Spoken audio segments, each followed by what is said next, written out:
Welcome to another episode of Real Talk with a Vulnerable Angel and friends. I am your host, the Vulnerable Angel, Dominica May. And what this stream is we just I have some friends that join me and we talk about deep vulnerable topics. Anyone who's watching live is welcome to ask questions for us to answer, but I also have some question cards that I draw from to inspire our conversations as well. So tonight my guests are Sharad and Mike. Welcome, guys. Bonjour. Thanks for having me. This is my first time on this show, and I can't wait to get started. This is my first time using a computer, so I've got no idea what this entire thing is. So, yeah. Oh my goodness! Goodness! First time This for is my first everything, time eating right? food. This is delicious. You are a robot, like the companion in Companion. Jalapeno, but delicious. This is our second stream this week, guys. Although our last stream was not Real Talk with Vulnerable Angel, it was a discussion about romantic comedies. So if you love romantic comedies, go check that out on this channel later, because it was such a fun conversation. I came away with more movies to watch, which I've already checked out from the library. Some of them. Nice. Which ones did you check out? Okay, I'm gonna show you. Please share, yeah. Share with the class. I have them next to me. So, The Big Sick. Oh, nice. Okay. I just hang on. I showed off my surname in that. Oops. Oh well. My real surname. It's May. Also, it's May. It's really. It's gonna be May. It's May. Joe versus the Volcano. Yeah! Oh, nice. Okay. Because Mike was raving about that so much. I still need to see that. I still need to see that. Knowing it's not great, but it's so 80s campy, cheesy fun. Say anything, because I don't think I've seen it, and we clearly were like, I may have seen it, but I don't remember if I have. So I'm just like, okay, I gotta check that out. Then I also had, I remembered. Do you remember What Women Want? Yes, I love that film. I love that film. I don't think I've seen it since it came out, or like it's so good. At least that same decade that it was released, within the same 5-year period. So I'm like, if we do a follow-up romantic comedy stream, I need to watch more of these other ones. Yeah. So I kind of have a Mel Gibson rule. If it's a Mel Gibson film that was made before his Tyranny became made available to the world, then I'll watch it. If it's anything post, I'm like, I can't. I don't feel. That's good. Fair. That's fair. Yeah. That's fair. Yeah, I was never a fan of him before that, any of that stuff anyway. But that's a film where, like, I'm curious to see how it holds up today. Here's another. I'm kind of surprised, Dominica, because like obviously as an Australian as well, wouldn't like the Mad Max trilogy be something up your alley? Mel Gibson is not technically Australian. Is he not? He's not. He's not. No. What is he? No, American, right? He's American, right? Oh, really?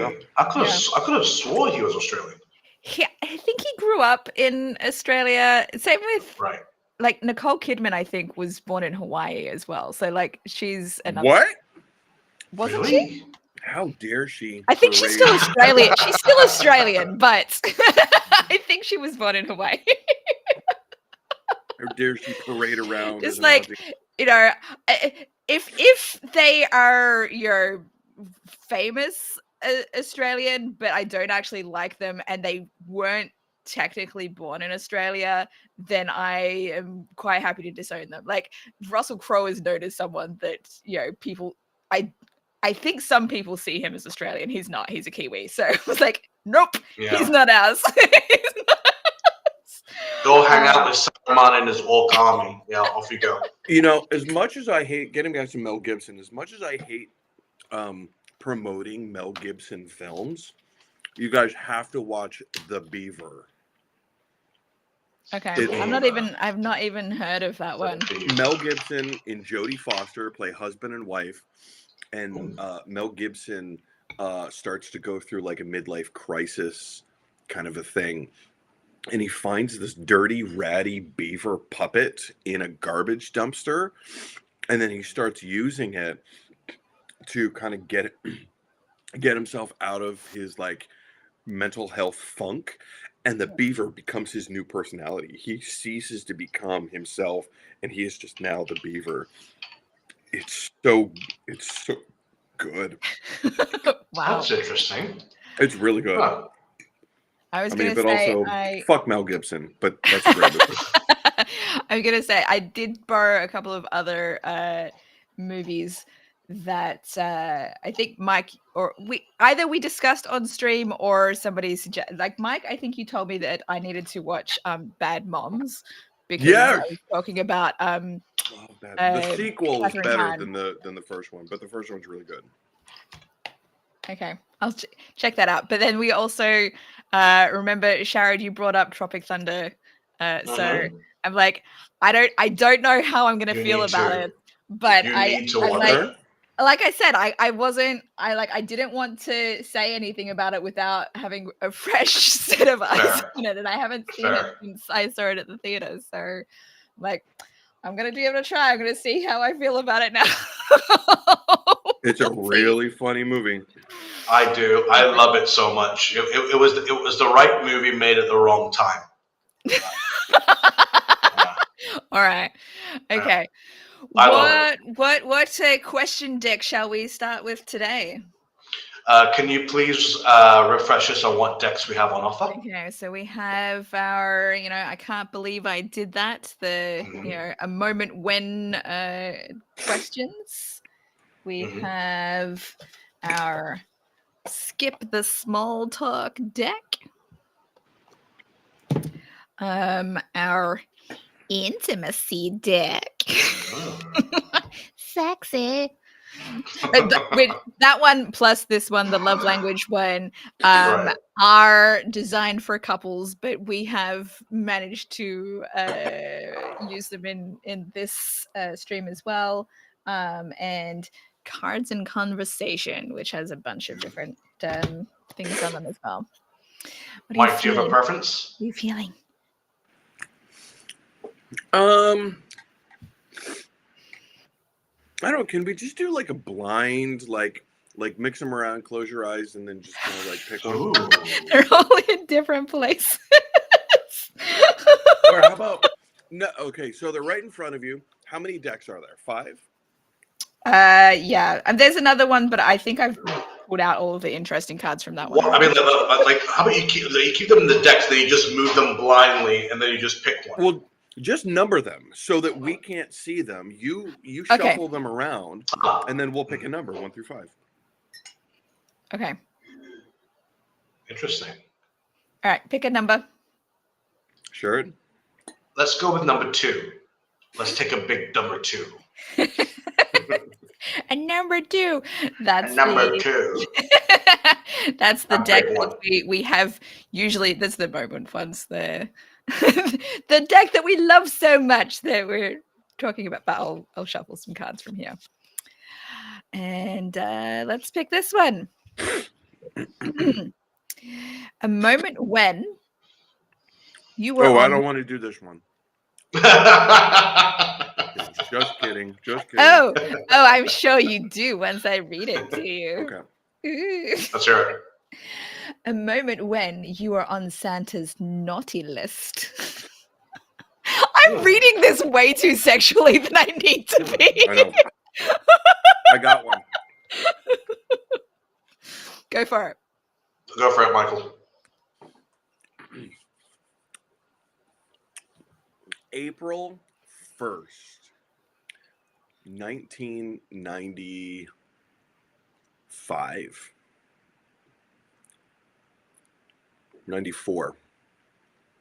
April 1st.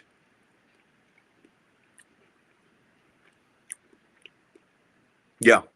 It doesn't matter. 94, 95. It was somewhere there, right? The high school music department was putting on a production of Damn Yankees. My brother was a freshman in high school, and he was so excited to go to see it with all of his friends who were in the play, right? Of course, like, my parents were looking forward to going to see it because it's, I mean, granted, it's a high school musical production, but also, like, it's theater. It's theater adjacent. You know, we were all looking forward to going to see the show.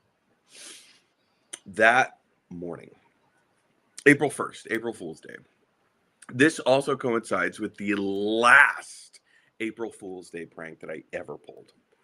I thought it would be funny for an April Fool's Day prank to take all the money out of my dad's wallet and hide it. And it was like $200 in cash. I took all this money out of his wallet and hid it underneath my dresser in my bedroom. And I thought it would be so funny that at some point my dad throughout the day would pull out his wallet and there'd be nothing there. And he'd be like, "Oh, that Michael. Yeah, da, da, da, da, da." That's how I pictured it going down my mind. So my dad gets home from work. It's time to get dressed and go to the high school. Well, hopped in the car. We drove up to the high school. My brother jumped out. Now, my brother, being a freshman in high school, being in 9th grade, he had his own money. So he went out and bought his own ticket to the show. We're talking $3. Big deal, whatever. But still. He bought his own ticket to go see the show with his own money, and he was pleased as punch. He was so happy, so thrilled. My dad goes up to the box office. Sorry. Go ahead. Sorry. My dad goes to the box office to buy a ticket for my mom, myself, and himself. And he opens his wallet, and there's nothing there. And he's like, I don't have any money. And it's high school, so they don't take credit cards. My dad comes back out, and he walks up to us, and we're all sitting there just kind of like, and by this time, I totally forgot about taking the money out of my dad's wallet. Oh my God. So he comes out, and he goes, "I don't have any money in my wallet." And my mom's like, "What are you talking about? You took out $200 from the ATM the other day. What happened to it?" So now my mom is blaming my dad for losing $200. Your mom's on that shit. Oh yeah. And so here we are in the parking lot of the high school while my parents are arguing over what happened to the $200. And they both look at each other and they're just like yelling at each other. "Well, I don't know what could have happened to it." And I go, "I do." I was mortified, and so I confessed to my crime. And the curtain was just about to go up, and we didn't have time to go home, get the money, come back to buy the tickets to go see the show. I mean, we totally did, but for whatever reason, the high school people wouldn't just give us tickets, and so we all had to leave, and we went home, and we never got to see the show. And I felt so terrible. I was crying. I was bawling my eyes out. When we got home, like, everyone was pissed. Everyone was so mad at me. And we got home, and I got my crayons, and I started writing a letter to my family, telling them like how sorry I was, how terrible I felt. Of course, I returned the money. It was all there, and I promised that for the rest of my life, I would be their personal slave to do anything that they wanted. Now, keep in mind, I was 9, 10, 11 years old, something like that. That's so sweet. So bad. And that definitely put me on Santa's naughty list. So what your brother had bought his own ticket, but he didn't get to go because he had to travel with you guys? Or did he still get to see it? No, did he get a refund? No, my parents wouldn't let him stay there alone all by himself. Yeah, sure. Because my parents. Yeah. But was he able to get a refund, or did he just lose that money? I doubt it. I honestly, I don't know. I don't remember, but I would doubt it.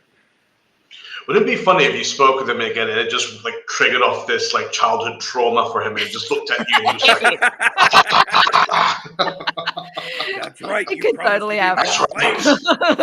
His eye just starts twitching and you can see like the monkey in his head just like smashing the symbols together. That'd be really funny. Oh, he would take me up on that too. Or he would call in that marker. Oh, bless. How about you two? Dominica, have you got one that you can think of? The one thing that came to mind, I've already talked about on the stream before, so I don't want to bring that one up. See, this is what happens when I'm always on my best behavior. I don't really have stories like this. For childhood stuff anyway, I guess. Tell the story about the time you murdered someone. Yeah, man. Hitting that old chestnut. Come on, guys. No, I haven't done it. Not her first rodeo. Not her first rodeo. Yeah. I have a joke like that on my in my stand-up for making it questionable of whether or not I helped my mum die. I did not, but it's anyway. That's a whole thing. Look, you Jack Kevorkian. Yeah, man. At a time I was on the naughty list for Santa. I don't know. The first thing that came to mind for me was the year that I realized that, okay, please, I hope there's no kids actually watching this, because you really are not old enough to be watching this stream anyway. Come on, anytime an adult says kids, you should not be watching it. That is all. No, but I so the year that I discovered that Santa was not real. So this is the story of how I discoveed that Santa was not real. Hold on. Can we rephrase that a little bit? Because Santa is real. Okay. He is not a living person today. Okay. Fair enough. The year I discovered that Santa was not the person putting presents under the tree. How bad that's. Yeah, I think I must have been like 7 or 8 at the time. And because it was before my parents split up. Because I double Christmas. I got up I got up in the middle of the night and I spied my dad putting the presents under the tree. And that was how I realized. Does that really put you on the naughty list, though? No, probably. I don't know. I mean, that's a Santa story, but I don't know what like things that I've done that would count as being put on the naughty list. Sure. I don't know. I think for me, mine would be a bit more tricky. I think when I like my mum, she had a group of friends that that grew up together. They went to like primary school, secondary school, and up until she passed, they had been this part of a circle the entire time. So they're lifelong friends, right? And as we're growing up, obviously, all the kids we'd all grow up together as well because we'd be seeing each other every week. And I remember one aunt, my auntie Sissy, like she had this one particular Christmas, she had this massive like Christmas tree in the house, and it was something that she was really, really proud of, you know, because it was so nice. And I made the cardinal mistake of all the kids were running around chasing each other, and I ran into the tree, and it just came crashing all the way down. Oh no! and it destroyed everything. And it wasn't just the tree itself, but all the other stuff. I think she had like this really nice vase in the middle of the room, like this really, really big vase about human size, and that got toppled over, that smashed. And I just felt like the biggest asshole. And even to this day, I'm just man. and I just remember crying and I'm like, I'm so sorry. Please, don't send my mommy away. She likes you guys so much. And my mom's just there laughing her ass off, and I was just so apologetic. And I just remember having all this boogers just dripping down my nose, and I'm like, I'm sorry, Oh, and all the other kids just laughing, and I was just inconsolable for days, and I just even now to this day, I'm so forgive you. Yeah, they did. They were just worried. They're like, please don't cut yourself and bleed and die. So yeah, they were fine. Wow. Yeah. How old were you when that happened, Sharad? I was about 24. No, I think I was. I must have been inconsolable for days. Yeah, days. I don't know. I think I must have been quite young. I want to say maybe 9 or 10. I think. Yeah, maybe. Yeah. It's so hard for me to think of experiences where I was actually naughty as a child, because my parents had these children's books that I loved reading about behaviors that you shouldn't do, and I followed those rules religiously. Don't be wasteful, don't be what is the other ones? Don't be wasteful. I'm trying to remember all. I can't remember all. I still have them, and I've read some of them to my kids when they were younger. But it was but it probably fucked me up in terms of what I thought was appropriate, or and so yeah, I was very goody two shoes up until my mid-teens, maybe. So I guess the first more naughty-ish sort of things were when, in my mid-teens, when I started, my best friend at the time, her family owned an internet cafe, and sometimes I would go and get free access to the internet at their internet cafe while we were just hanging out, right? And nice. So I would I'm 14-ish around there, and going into these chat rooms, the ASL, all of that kind of thing, and pretending to be older, all inappropriate things that you should not be doing at that age. But you're starting to get curious about sex and stuff, and trying to meet people, and so yeah, maybe those things, but I was a little bit older at that point. Let's hope so. Next question. Next question. Do you want to pick a different number so I can pull something from a different deck? I kind of like that same. I like that last question. So another one from stay with the same deck. All right. We're gonna run out of questions from this deck at some point because it's the best deck. Okay. At some point or another. Let's see. A moment when you shattered any chance to grace the cover of People's Magazine's Sexiest Person Alive issue. Biggest turnoff wins. Ooh.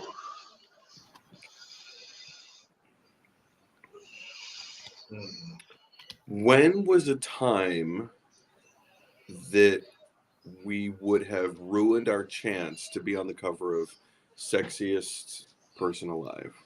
Yeah. I mean, the dream's still on, let's be honest. So, when you've done something so unsexy and that would turn people off of you, that yeah. Oh man. For me, I think the most obvious one, and this is a very, very, very childish thing. I remember, I must have been in, I can't remember, it was in class, and we were in secondary school, so it must have been 14 or 15. And I just remember, like, I think I was giving a presentation about something, and I don't remember what I do remember exactly what happened. I just remember just having, like, I was like, oh my god, I'm going to sneeze. Please excuse me. Sneezed, and then unfortunately at the same time, I let out this ridiculously long fart at the same time, and it was so loud. And because we were in this concrete room, there was, like, it just reverberated around. And the thing was, like, it wasn't just a. It put it this way, it had an encore, okay? And I just and I was mortified, and I couldn't stop, and I remember it just got really quiet. And then everyone just burst out laughing. People stood up and just started clapping. All the girls were like, "Ew, gross!" And yeah, and that it was awful. It was awful. And I just remember going home and crying. A lot of crying involved, obviously, so far in these questions for me. But I was just like, my life's over. It's a funny thing, like boys versus girls, and how we all react to that kind of stuff. Yeah.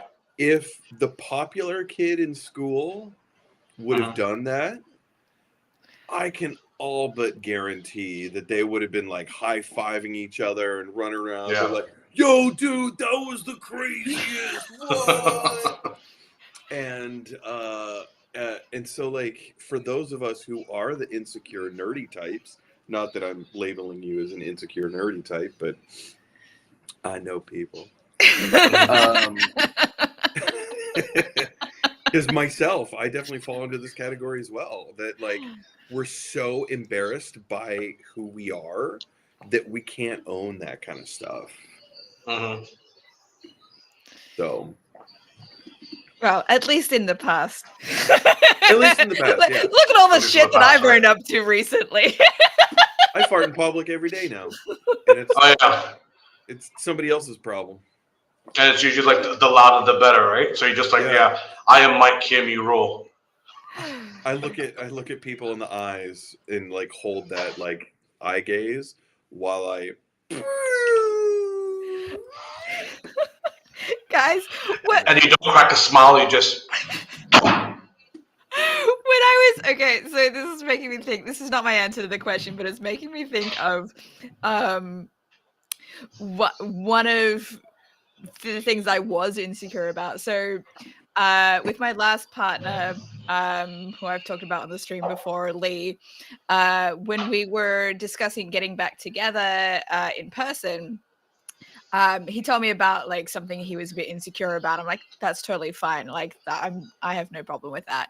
And but then that helped me open about something I was insecure about. And I was like, you know what, I'm really worried about farting in bed next to you, because, like, I fart all the time in bed now.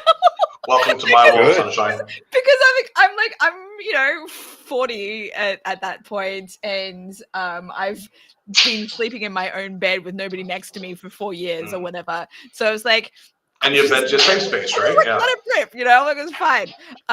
So it was actually a real relief when he was like, oh yeah, that doesn't bother me. I was like, oh yeah.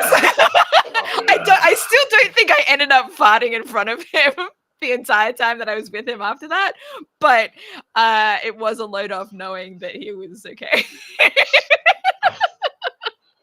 He accepted you, farts and all. Okay. Yeah. I should have understood. He accepted me with other, like, weird shit that I did, but still, like, I'm like, I wanted to give my best impression. Anyway, that's not my answer to this question. Mike, do you have an answer to the question? I'm still thinking. I mean, I do have a good farting story. Maybe not as good as Sharad's. That's debatable. We'll see. It doesn't have to be a farting story, but let's since we're on that track now. Yeah. Why not? My buddies texted me about questions to ask on this live stream. Oh. Let's hear it. Oh no, he's just asking, like, what kinds of questions should I be asking you? Okay. No, so I was in 9th grade. I feel like I've shared the story already.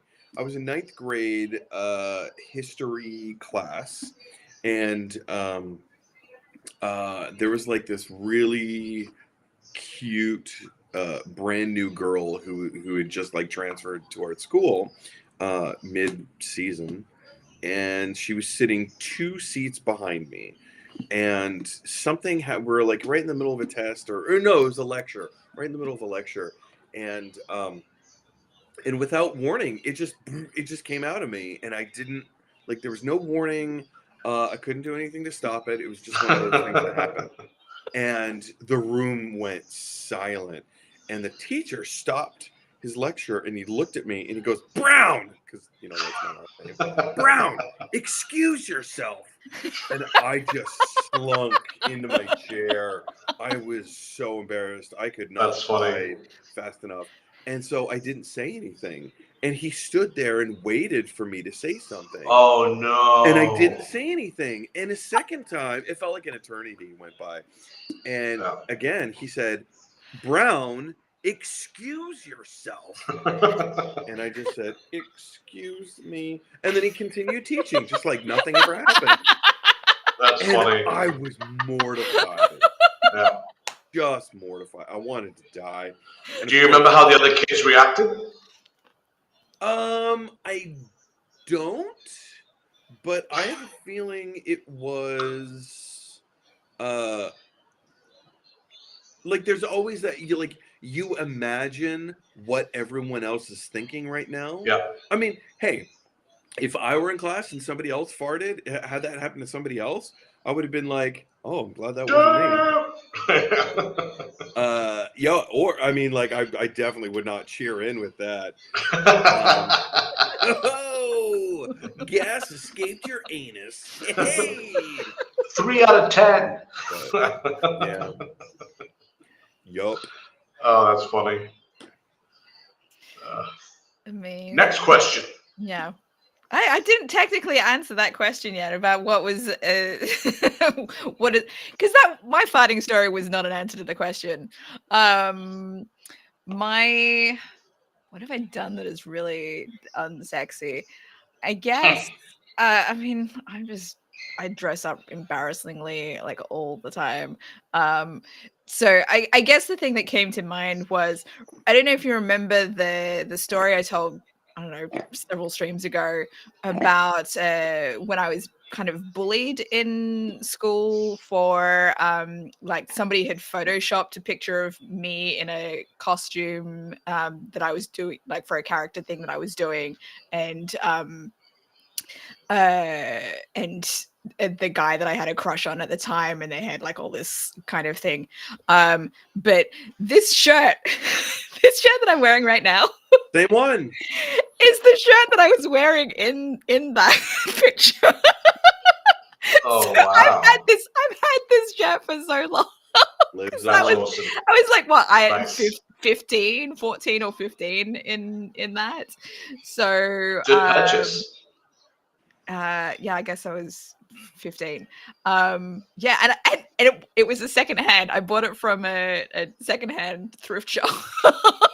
So like, obviously I don't wear it all the time. It's just a costume piece these days.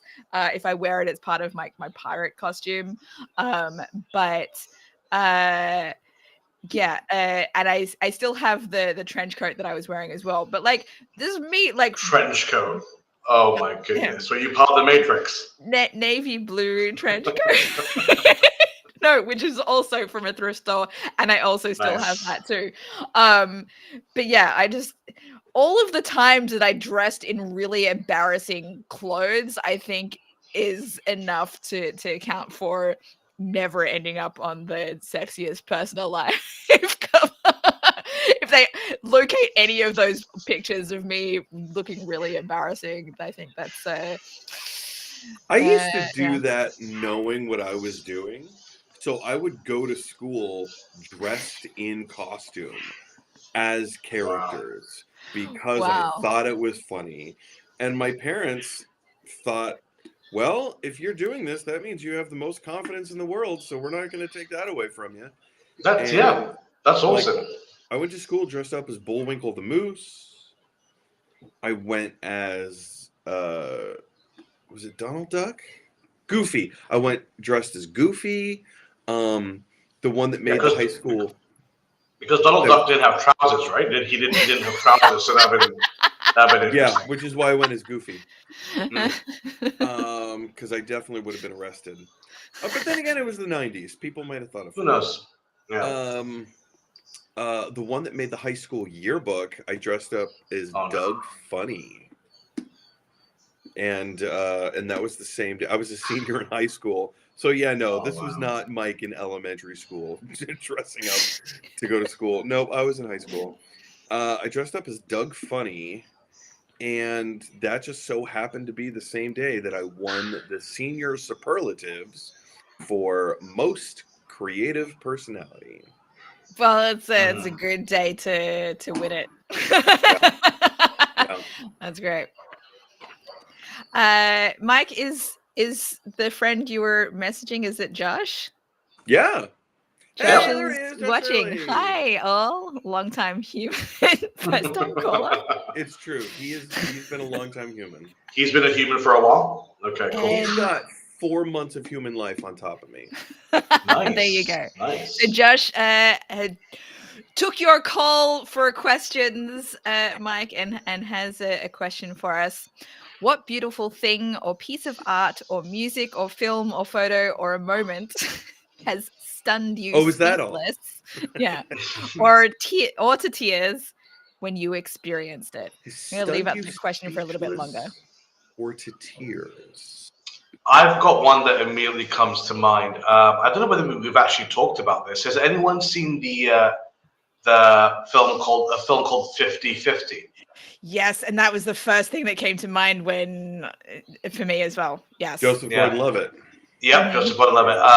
Okay, so just for people watching who have not maybe seen it, it's a story about someone who finds out that he has cancer. I believe it is. Is it cancer that he gets? Mm-hmm. And how his life changes pretty much.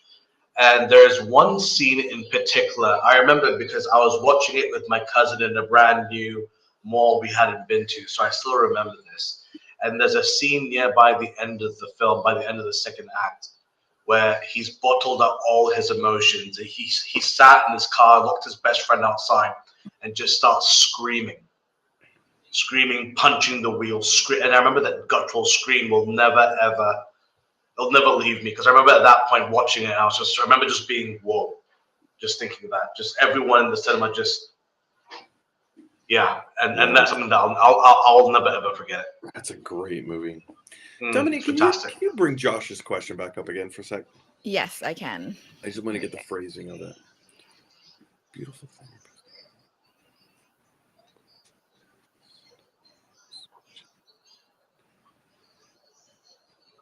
thing. How about you, Dominica?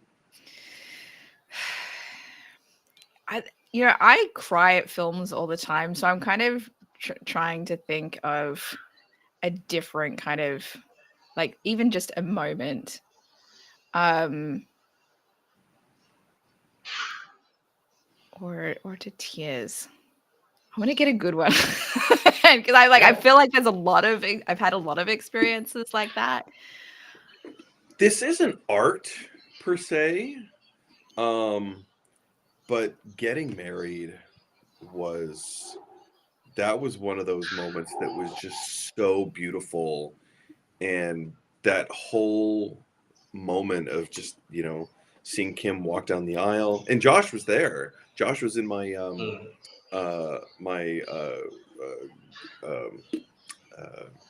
groomsmen party. Right? Yeah. Yeah, just that whole experience of like, here's my best friend that I get to have sex with. And, nice. Because I have plenty of best friends, but there's only one best friend that I get to have sex with. And just seeing her walk down the aisle and knowing that, like, this is the moment that we get bound together for the rest of our lives, if not longer. And yeah, it was a perfect day. It was a perfect day. I don't know if it necessarily brought me to tears, but okay. So here's another one. years ago, long ago, I discovered the song. I don't know if it's a song. It's a piece of music called, and you may have heard of it, Adagio for Strings. It is the Sounds most familiar. beautiful piece of music I've ever heard. And I want this to be the last piece of music I listen to before I leave this earth. It is, there's no words. It's just a composition of strings, hence Adagio for strings. And there's this moment right in the middle of the piece where there's this repeating phrase, musical phrase in the piece that goes da na na na na na na na na na na, and it just keeps going up and up and up and up and up.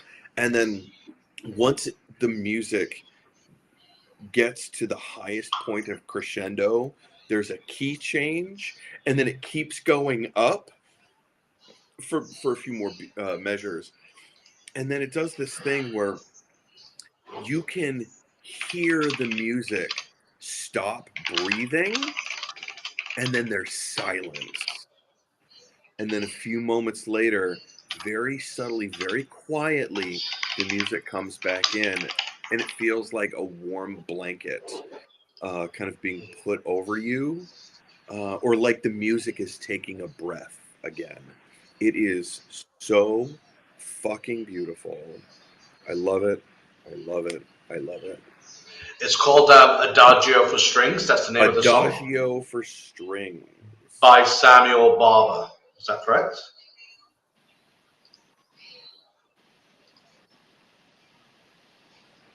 One more time? I'm so sorry. Is it by Samuel Barber, composed by Samuel Barber? I don't know. Yeah, I think so. Okay, cool. I'll listen to it afterwards. I'm distracted because I'm trying to... Go ahead. Look up the London Philharmonic Orchestra. London Philharmonic. It's spelled Adagio. Yeah, for strings. Okay. All right, cool. I'll listen to it afterwards. Yeah. All right, cool, man. Very nice. I'm trying to remember the Dominica, name. have you got it? Yeah, I have it, but I'm trying to remember the name. I have it on Blu-ray downstairs, but I don't want to go downstairs to get it. I just can't, like, my brain is not working to remember the name of the film. But it's this Chinese film that I saw in the movie theater back in the early 2000s, I think. Beautiful, stunning cinematography. So that's the one that's coming to mind. But I'm like, oh, why can't I not?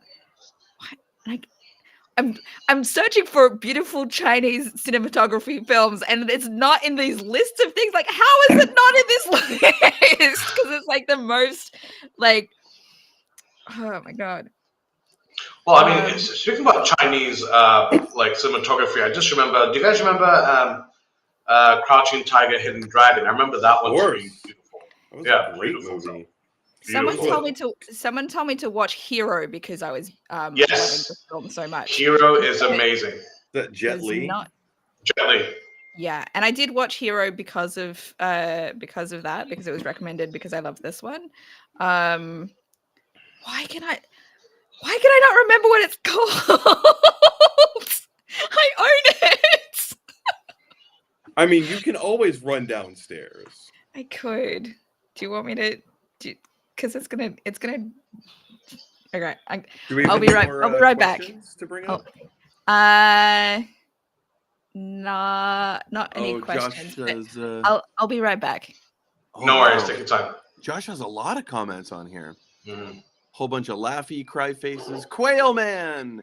Wow, I'll definitely have to check that film out. I think that's 50-50, the one that we were talking about. It's a really good movie. It's a really what is it, like 2008? 2000. It was around there. I think that was the one where Joseph Gordon-Levitt, like, he was just like, okay, I'm an adult now. Yeah. And this is what I'm going to do. So. Josh says, "Yay, Mike's wedding!" Yeah, Josh, you were there. It was wonderful. It was amazing. It's regarding Adagio for Strings. It's a beautiful piece. Yeah, beautiful piece. Let's see what it is. Yes, let's see what it is. I think the 50-50, Dominica, yeah. go get it. Yeah. Oh, so I remember, you mentioned talking about your wedding. I remember my best friend's wedding, where I was the best man. That's a great movie. Yeah. Well, my friend Olivier was getting married, and I just remember it was the moment they were outside by the lake, outside of the event, where the typical he'll turn around and then he'll see her in her dress for the first time, and I just remember him just turning around, just going, oh, and looking, and he started crying. Everyone inside looking out, they started crying, and I was just going, just filming. But yeah, what movie was it? House of Flying Daggers. Hey, there it is. Oh, Andy Lau's in that? Okay. House of Flying Daggers. Yes. Okay. Beautiful cinematography.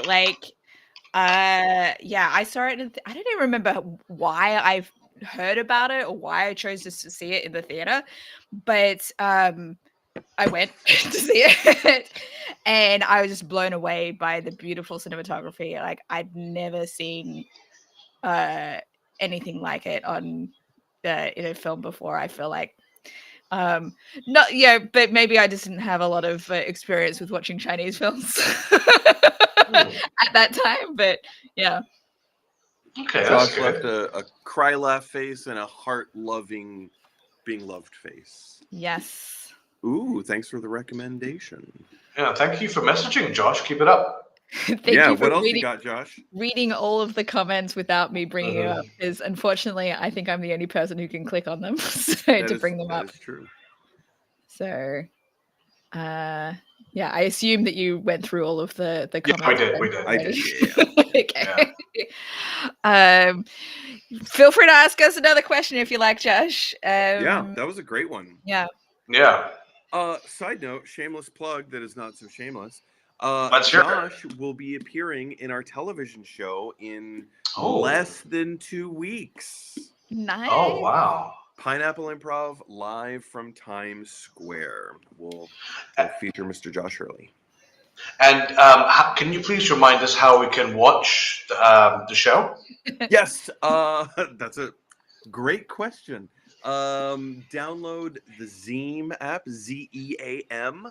It's available in every app store you can think of, including Fire TV, Roku, Apple TV, all that stuff. In like a week and a half from now, they're going to post the Pineapple Improv tab, and you watch live through the app, 8:30 p.m. Eastern Time. Woohoo! Well done. Woohoo! Nice. We have another question from Josh. What's Josh got to ask us today? What is one thing you feel very competitive about? Oh, that's a great question. That's a great question. I'm going to kick it back to you, Josh. What's something that you feel competitive about? We better answer it in the meantime. I've got one that immediately comes to mind. I think whenever normally, let's say people of my generation is we get very competitive about something that you're passionate about, in the sense that not many other people share that passion. When I was younger, I was obsessed with professional wrestling, and I still am to an extent today. And I just remember, whenever someone would say, "Oh, I'm a fan too," I would get really, really protective. I'm like, "Name me 5 professional wrestlers who were champion in this year. Name me this and that. You're not a real fan." And I just got super, super aggressive about it. To this day, I still don't know why. So you were one of those guys that likes to challenge geek girls for not being real geek girls. No. That's not true. If anything, I was the exact opposite. So I would go looking for the geek, wanting to make sure that they were genuine. Yeah, I think because pro wrestling, I mean, even back then, I suppose nowadays not so much, but back then it was seen as very, not just niche, but if you see it, it's a form of aren't you embarrassed? You know it's fake, right?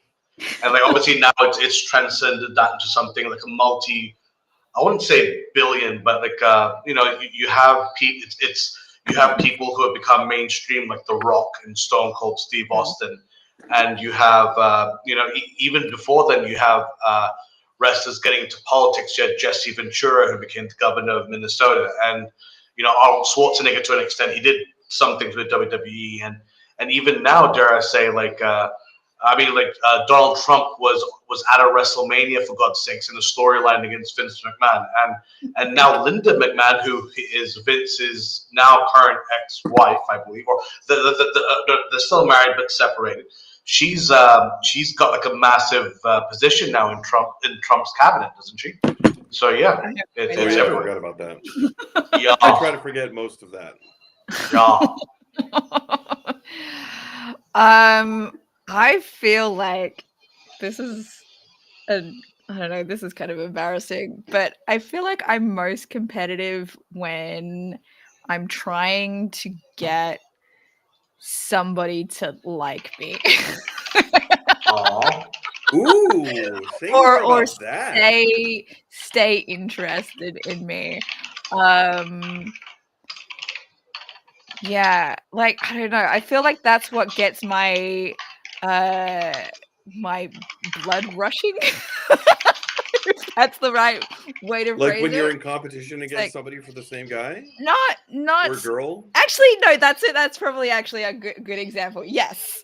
I will tell you like an early days story about my attraction or early days with Lee, my Malaysian ex.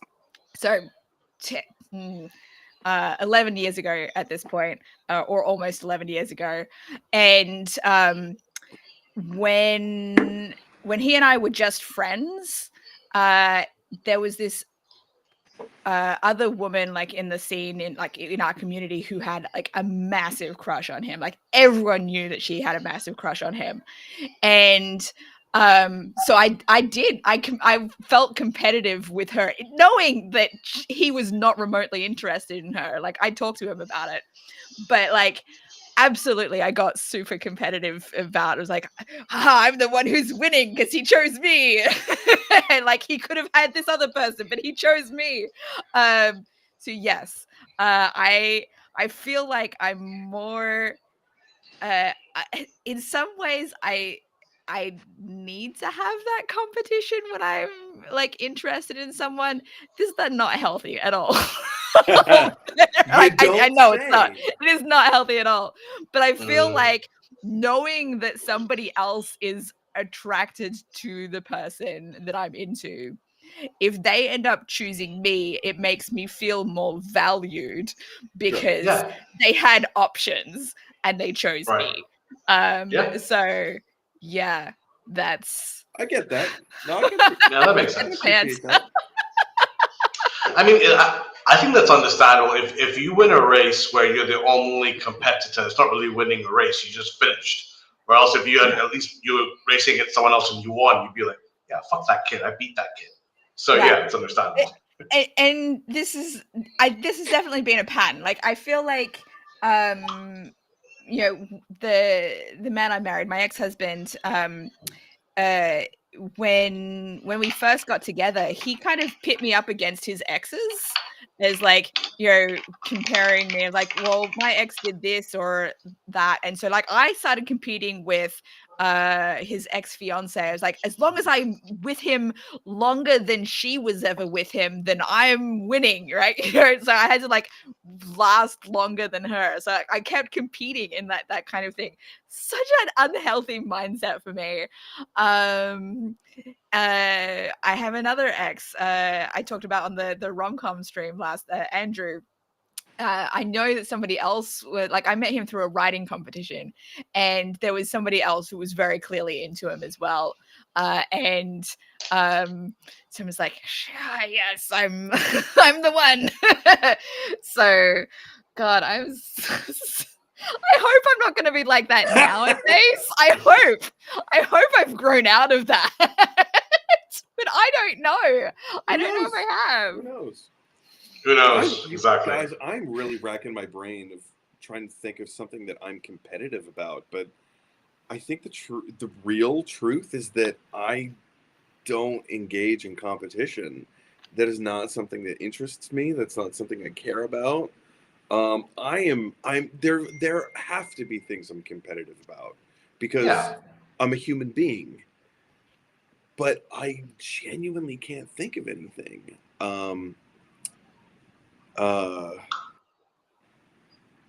Is there something like me? Is there something that you're very protective of? And if someone tries to infringe on that, you're like, Kim, obviously, sure. my relationship. I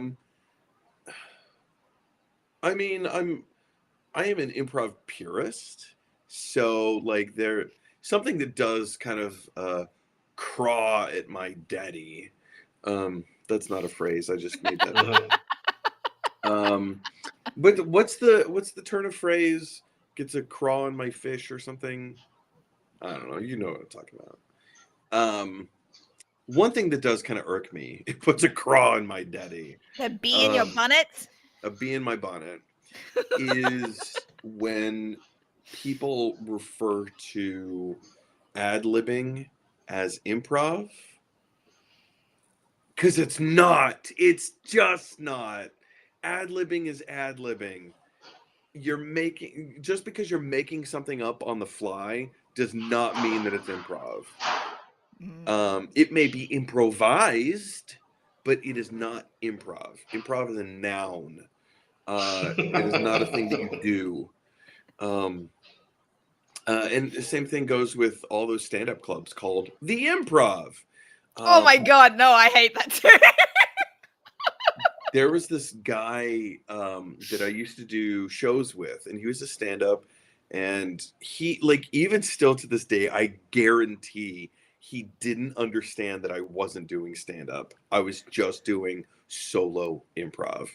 And because it was called improv, he would tell crowds, like to introduce me on stage, he would tell all these people, oh yeah, he's played at the Improv in New York. And I'm like, no, I have not. Stop telling people that. That is not a thing. And like, yeah, that irks me a lot, but I don't know. I'll have to think on this for a little while because I can't really think. Even with like sports, classic example for me. Anytime that I'm engaged in any kind of a sport, whatever, something, I always end up like I find myself going in the first 15 minutes. All right, yeah, let's kick their ass. Let's win this thing. And then 15 minutes comes and goes, and then I'm like, I don't care anymore. Let's just have fun. Let's throw in the towel and be those jerks on the sidelines who screw it up for everybody. I just like playing. I don't care about winning. So I don't know. I don't know. Josh was laughing at your improv story. Yeah. All right, Josh's answer to this question is: I get competitive when meeting someone I really admire or respect and want to make them laugh. Well, Josh is really good at it. Oh, I feel you. Here's the thing about Mr. Josh Hurley, and I hope you're blushing right now, sir. Without hesitation, Josh is easily one of the funniest people I've ever met in my life. Josh is the reason I got into improv because, like, I've always wanted to be a performer. Yeah, I've always wanted to be a performer. Always wanted to be a comedian. I never knew how to get into it. And years ago, back when I lived as a Mormon missionary in Ireland, I met Josh. We were paired up as missionary Mormon companions, and he taught me all about Yes and. He taught me all about Second City and UCB and the Groundlings and how there are schools that you can go to learn comedy. And my mind went, and that whole thing about Josh. Can you bring that up one more time? Josh being competitive to want to make other people laugh. When meeting someone I really admire, respect, and want to make them laugh. It's you don't have to be competitive, man, because you are so good at it. You're just a natural, and he's so likable. People just gravitate towards Josh because he's such a beautiful soul, and he's so happy and positive all the time. He has a follow-up comment too. I'll just pull up there. More just self-completion in "Can I get them to laugh?" Yeah, it's a very satisfying feeling. It is a very satisfying feeling. I like that feeling too. I don't know that I'm Actually, question: competitive. does it matter? I mean, does your likability matter when you're an improv, or not just improv, just when you're a performer? Because surely there are some people you watch, like an Anthony Jeselnik, for example, doesn't really come across as someone you'd want to have a beer with necessarily, but he's really funny. So, like, how important would you say likability is as your persona? Well, it depends on what your gimmick is. Like, Yeah. what's your shtick? Are you playing? Because, like, your comedy is an extension of who you are, sure, but sometimes you need like that enzyme. You need that activator. And for Anthony Jeselnik, his enzyme is asshole. He has an asshole enzyme. Boy, try saying that 5 times fast. Asshole enzyme. But people like Robin Williams are just happy, bubbly, gregarious, fun, likable. And it spans the whole range. So what's your gimmick? And are you committed to leaning into that gimmick? Because I tell you what, Anthony Jeselnik, there's no way that he could be as successful as he is without being likable on some level. He has to be likable. Granted, he's funny, but he also has to be likable. Even if he has that persona of being the asshole, he still has to get people to like him. So, well, I mean, surely that must be him when he's not on stage, right? He himself, I'm sure, is a very likable person. Yeah. Just the persona that he puts on. Even on stage, he has to be likable. I don't know this person that you're talking about. I haven't seen. I don't think I've seen any of his work, but it's just making me think. Like, some people like assholes anyway. Like, that's just, yeah. you know, Women do. Yeah. For sure.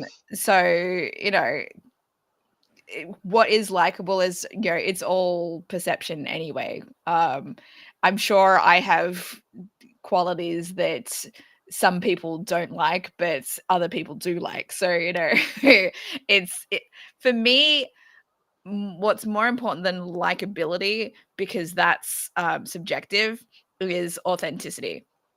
Yeah. Nailed it. Mm-hmm. Authenticity is the most important thing for me. Oh, by the way, Mike, Josh says that he'll Venmo you later. So I'll pull up that comment. Here we go. All of those compliments. Ding ding. You too sweet. Right back at you, Mike. Love you. That's nice. Love you, buddy. He did have some other comments that I can bring up as well. Josh, don't forget rehearsal on Tuesday. BT dubs. So Josh also gets competitive on trivia nights. That's interesting. Totally back him up on that. That is 100% true. I don't know, because trivia usually I mean, correct me if I'm wrong, you either do it either by yourself or in a group, right? So I mean, do you two find yourselves getting competitive on trivia nights?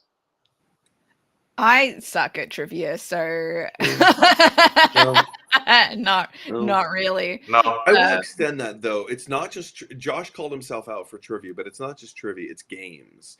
So Josh and I worked together for 12 years, and we've known each other for much longer than that. But we lived together for 12 years, and we would have game nights fairly regularly.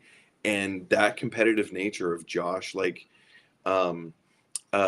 Josh, I hope I'm not throwing you under the bus too much here, but and I feel comfortable saying this because Josh would also admit it. He's the first person to go to the rule book and go, just got to make sure that you're playing by the rules. That's how competitive Josh gets when it comes to playing games. That's fair. I will do that even if I'm not competitive because I'm a rule follower rather than it's like. Well, he does it to make sure that you don't get an advantage or an upper hand that he didn't know about. Yeah. Yeah. Okay. Then he also says, definitely find the audition process exciting when I really want a part, which is the kind of completion. I love like, oh, I want to show you what I can do with this.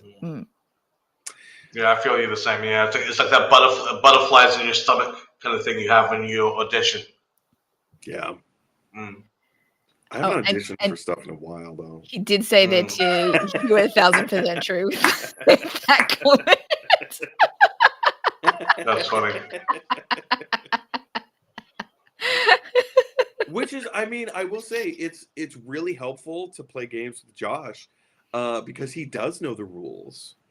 And if you're doing something that is not in line with the rules, he'll call you on it. So, but Josh, aren't rules meant to be broken? Food for thought. Oh, shots fired. Food for thought. Not if you're autistic. Fair enough. So Josh said, sorry, competition. I thought I wanted to read that as competition, not completion. So thank you for calling that out, Josh. It works either way. Yeah. I completed, so it's fine. He wins by sticking to the rules and following them doggedly. Doggedly, I like that. I don't win by sticking to the rules. I'm thinking about my dating life. Says the autistic woman in the room. Plays by the rules. I know, and Ben, look at me. I'm single, so. For the time being, at least, you never know. You might meet the love of your life tomorrow. Who knows? It's possible. Look, I'm going to see a stand-up show tomorrow night. Maybe I'll see somebody in the audience that engage with people. Don't wait for people to engage. I'm going with. Remember, when in doubt. You remember? I'm going with a friend though, so I don't think that I'll be talking to other people. Of course you will. It is not someone that I'm interested in dating that I'm going with. So it's not like be your wing person. Yeah, you can meet other people while you're there, aren't you? We'll see. Yeah. He was my helpful person that served my ex-husband the last court filing that I had to file. I remember the story. Good friend. Good on you. Was that a recent one? Yeah. No, so just a brief because I have an update on so my if you're not aware or you haven't been following along, my ex-husband filed an appeal for a child support order because he's a douchebag that doesn't want to pay as much child support as he's been ordered to. So he filed an appeal, which meant I had to file a reply. My ex-husband was allowed to file a reply to my reply, and he failed to do so. His deadline was Tuesday. So and, he missed the deadline. What was that? He missed the deadline then for the appeal. Did he miss the deadline? No. He made a request to reply to something that you had said, and then just failed to reply. No, well, he didn't have to file a reply to my reply. In the first place. Required. Yeah. He didn't have to. Okay.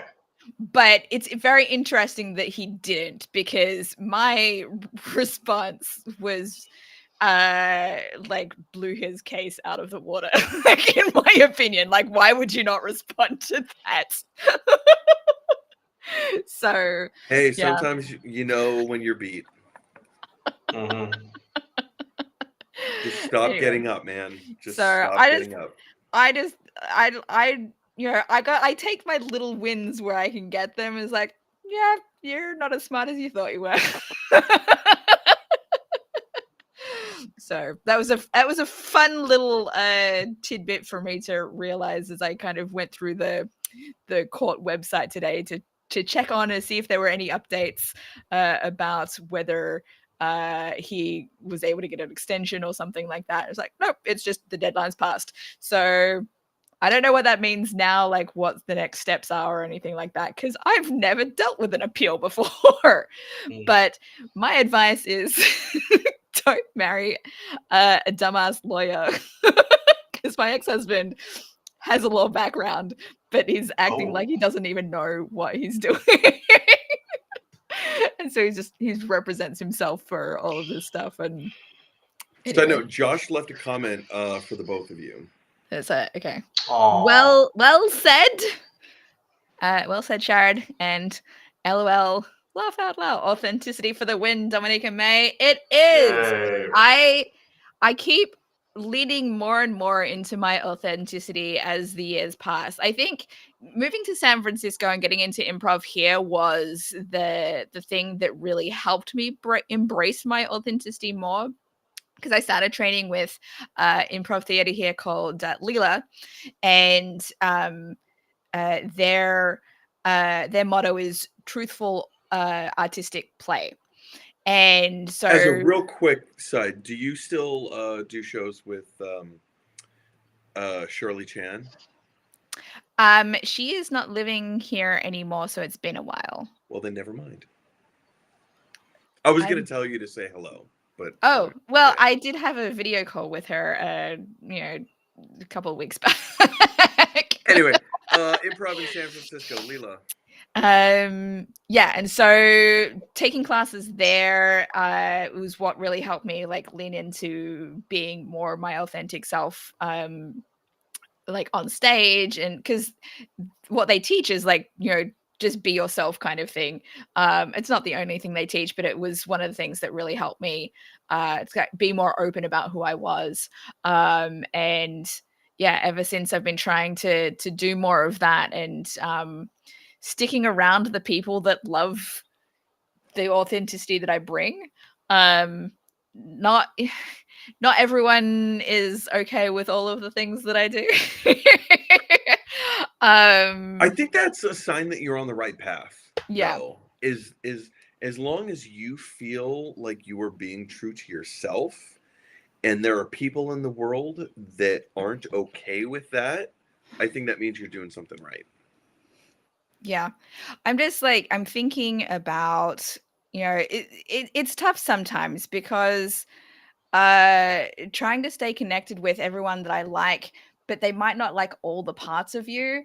So like last week, I've touched on this briefly in a couple of the last streams, but last week, one of my exes who I've used the pseudonym Andrew, he reached out to me and wants to reconnect as friends. But the reason that he and I kind of distanced ourselves from each other and lost sight of our friendship was because he had very strong opinion about my feelings and behavior around my relationship with Lee. And so like when I was wanting to reconnect with Lee back in 2021, Andrew was like, you really shouldn't send that email that you want to send to him. And then when I did send it and Lee didn't respond, I was like tempted to chat on Lee's live streaming back then.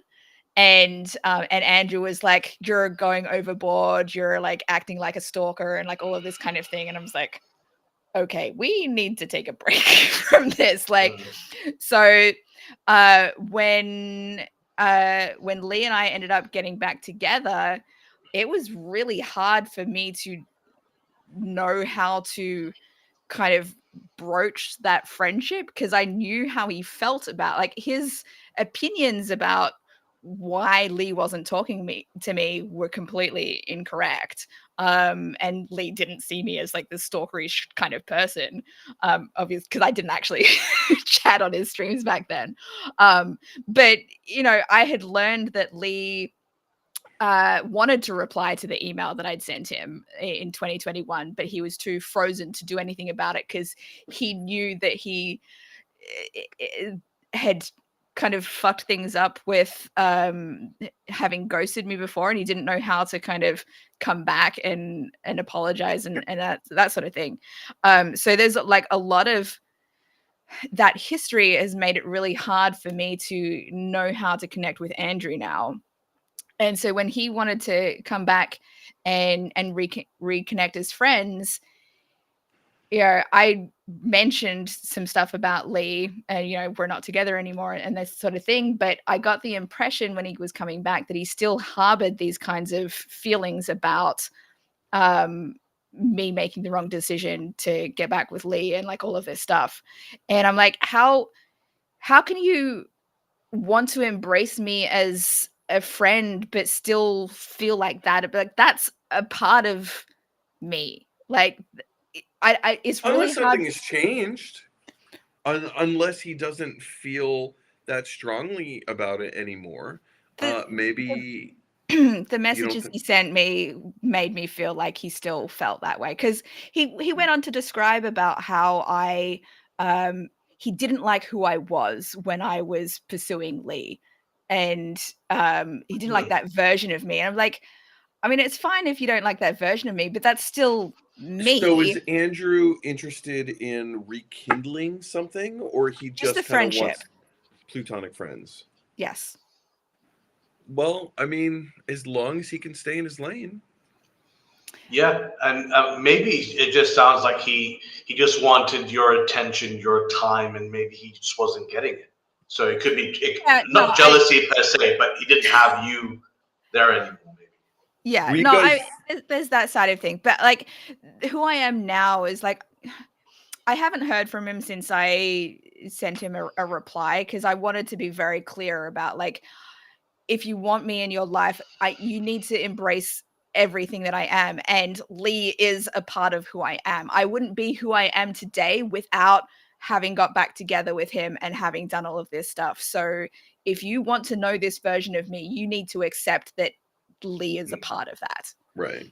Fair enough. And like that's part of my authenticity. Like I have more boundaries and ability to express myself and my needs now as a result of things not working out with Lee. And I like it's so much of it's really who I am. And so many other people in my life, they're fine with all of the dumb shit that I did as a result of my pursuit of Lee and things not working out and like all of that stuff, and they can still accept me for who I am. But if I feel like Andrew can't accept that stuff about me, then what do you think Andrew's looking to get out of rekindling a friendship? Well, he said that he wanted to like hear from me more frequently and things. Sure, but why? And for what purpose? Because I'm awesome, Mike. I mean, I'm not doubting that. I don't want to put that into question. This is all true, but also, right? Like, what's the if you had previously had issues with someone and it ultimately ended the relationship or friendship or whatever, and those issues are still in place? Mm-hmm. There are things about me that he admires, and clearly, he's seen me through a lot of different stages of my life, and that was one of the things that he talked about. Who I was when he first met me online. I was like this femme fatale kind of person, and then when he and I were together, I was being romanced by men from across the seas because I was living in Malaysia when I got together with him, and he was living in Virginia.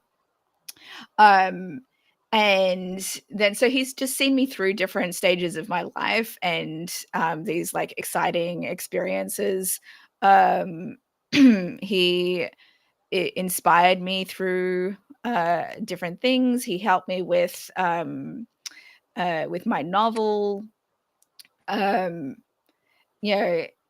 But it's hard. Like I don't fully understand, and it's not something that I really asked in detail, because I don't think it's important if he's not able to be able to accept this stuff in my life, right? Right.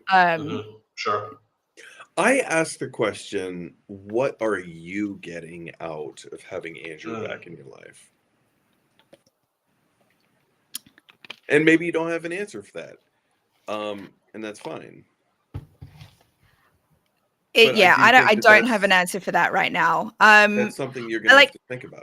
I've said that I'm open to it, but it really depends on how he comes back, and like whether he can get through kind of some of his perspective, because he's been coming at me with his perception that he didn't mean as much to me as Lee and one of my other exes, and when he comes with that kind of perception, it's more of a turnoff, because it's like he is more negative about, it's in some way it feels like he's tainting our history by lowering his worth in his eyes. Like, he's, in his perception, he's worth less to me than my other partners. But in the past, that's not how I felt. But when he comes at me with this kind of perspective, it's like, do I not get a choice? And I've noticed some similarities with this and stuff with Lee, with, when you come at somebody and you have this perception that, the person thinks that you don't matter to you, that you don't matter to them as much as what they actually feel like, then it impacts how you behave towards that person. Right? Yeah. And it would be, if he came at me with like, I have these great memories. I would love to know more about, but like, I feel like this is something that when things ended with Lee, one of the last things I said to him is like, I knew it didn't matter how much I tried to tell him how much he meant to me. It wasn't going to make any difference if he didn't believe it himself. That's how I feel about Andrew as well. So I could, list off a whole list of things about all the things that he's done that helped me. He's the reason I'm back in therapy. Like, he gave me, like, the fight that we had when a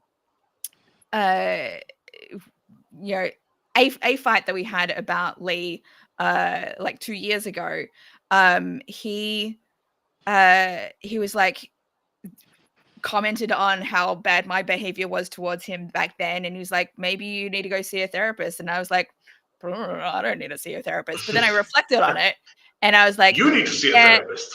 yeah, you're right. So he's the reason that I have been in therapy and have gotten help for the state that I, and that. But my therapist was the one who also encouraged me to go back and reconnect with Lee as well. So like, it's complicated, but we have I have a lot of great memories of my time with him. But if he wants to keep dismissing what he was to me and say that he didn't matter to me as much as what these other people were, that's just, it's not going to be helpful for our connection. Yeah, I feel like, I mean, there's a lot there. There's a lot to unpack, and then pack it back up again, and unpack it again, and put it back together again. Just to like rediscover things that, the good stuff as well as the bad stuff. So I don't know. It's hard It's to. hard because, like, I would love to just be focused on what our positive memories are. Like, I loved when he came to visit me in San Francisco in 2021, and I took him on a tour of San Francisco and drove him to all the cool places and movie spots and like all of that kind of thing. Is he dating someone else? No, he's identifies as asexual, so he's not interested in dating or anything like that. Oh, well. Gotcha. Well, there's only so much you can do to bring a horse to water, right? So. Yeah.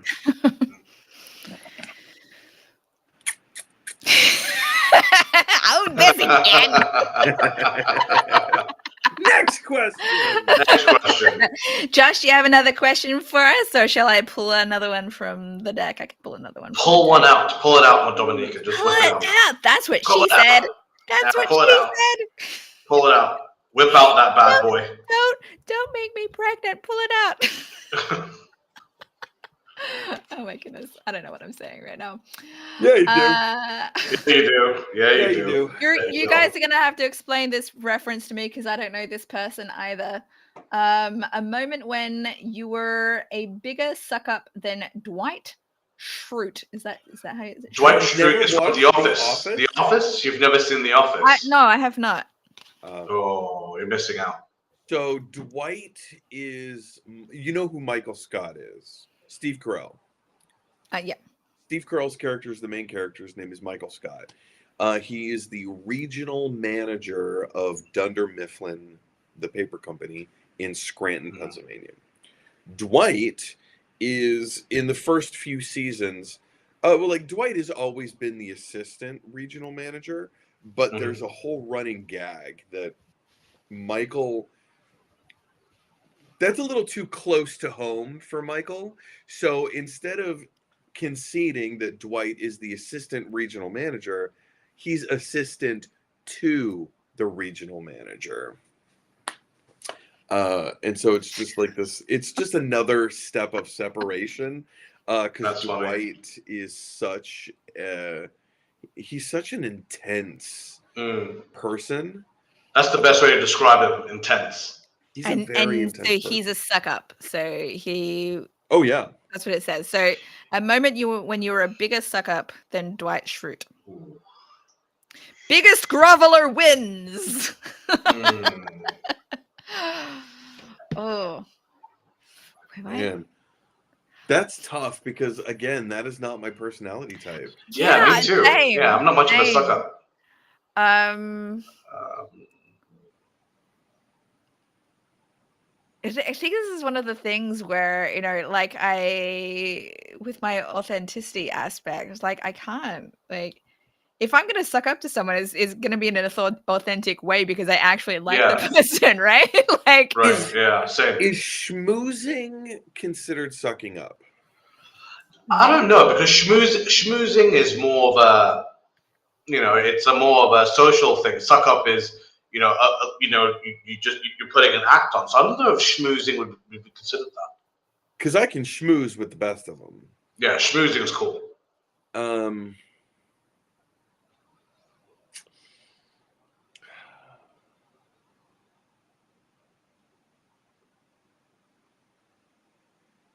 don't know. Yeah. I don't know. I know of a time when someone was trying to suck up to me. Oh, let's hear that. Okay, let's hear that story. Let's hear that story. Yeah. I think I've told you guys about my former sugar mama. Oh yeah. Mm-hmm. It's a more complicated story, and I think I've shared it in the past. I don't care to rehash those old details, but there was this woman in my life who basically became a sugar mama to me, and our friendship soured, or rather, my feelings towards her soured so hard. And so I just kind of cut her off. Like, she burned me so many times, but like she kept like trying to buy my affection, not romantically, but just like she was trying to buy my friendship. And so it just time after time after time that she just kept burning me, I just cut her off. Nope, not having it. We're not friends anymore. So a year goes by, and she keeps like texting, trying to call. why did you cut me out of your life? All this stuff. And I'm just like, I'm not going to play this game. You're dead to me. You're done. So she had an opportunity to interview, and again, this was before she had an opportunity to interview Bill Cosby, and this was before Bill Cosby had fallen from grace. Bill Cosby was a huge inspiration for me growing up. And so she reached out to me through a friend and said, if you be my friend again, I will let you meet Bill Cosby. And I was like, fuck you. Yeah. I'm not gonna. How dare you use Bill Cosby, one of my comedy idols, as a bargaining chip? And he doesn't even know it. Did you even reply back to her saying, "Oh, like fuck you"?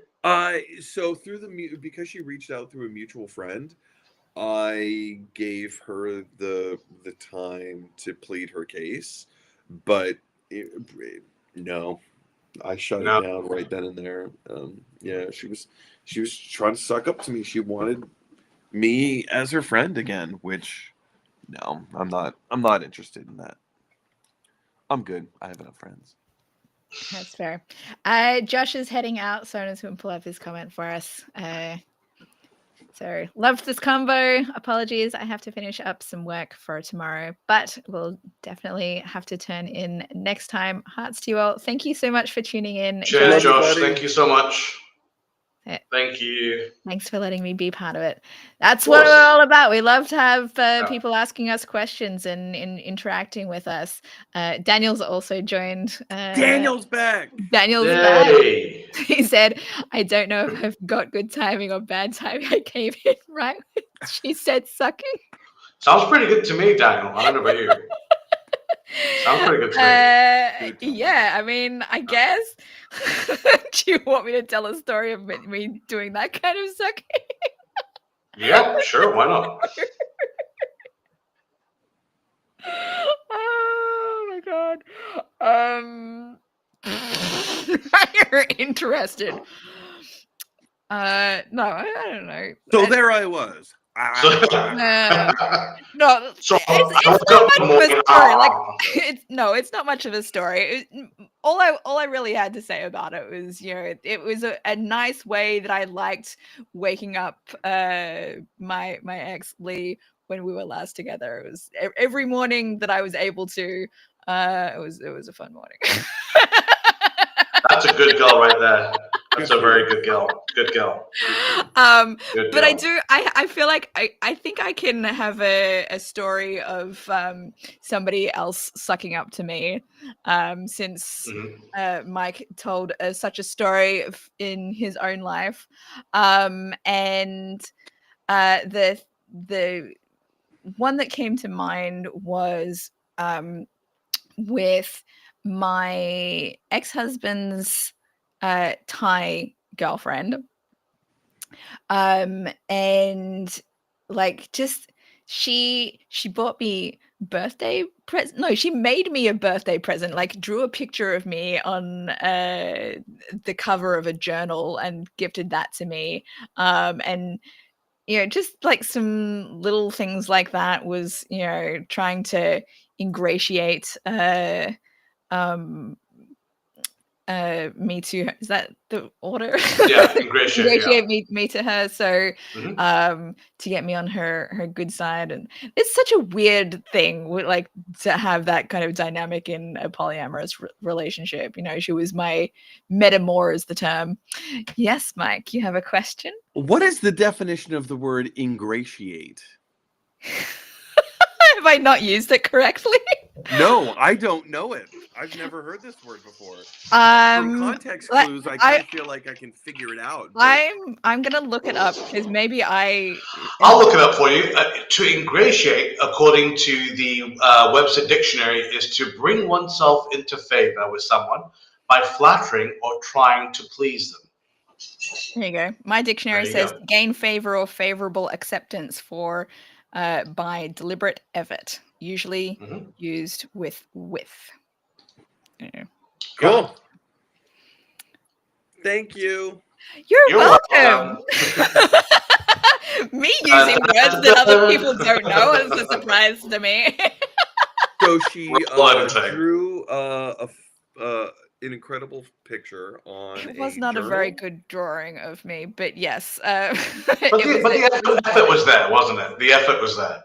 Yes, she was trying to get me to like her. Get into your good graces. That's right. Yeah. So that was, I guess that must have been when we went to Thailand, and she was with us during that trip where.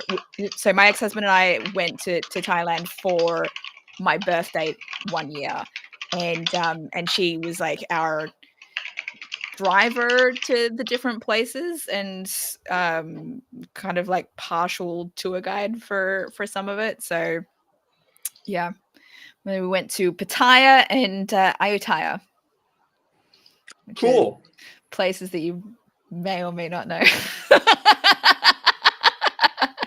Ayutthaya used to be the capital of Siam when it was Siam,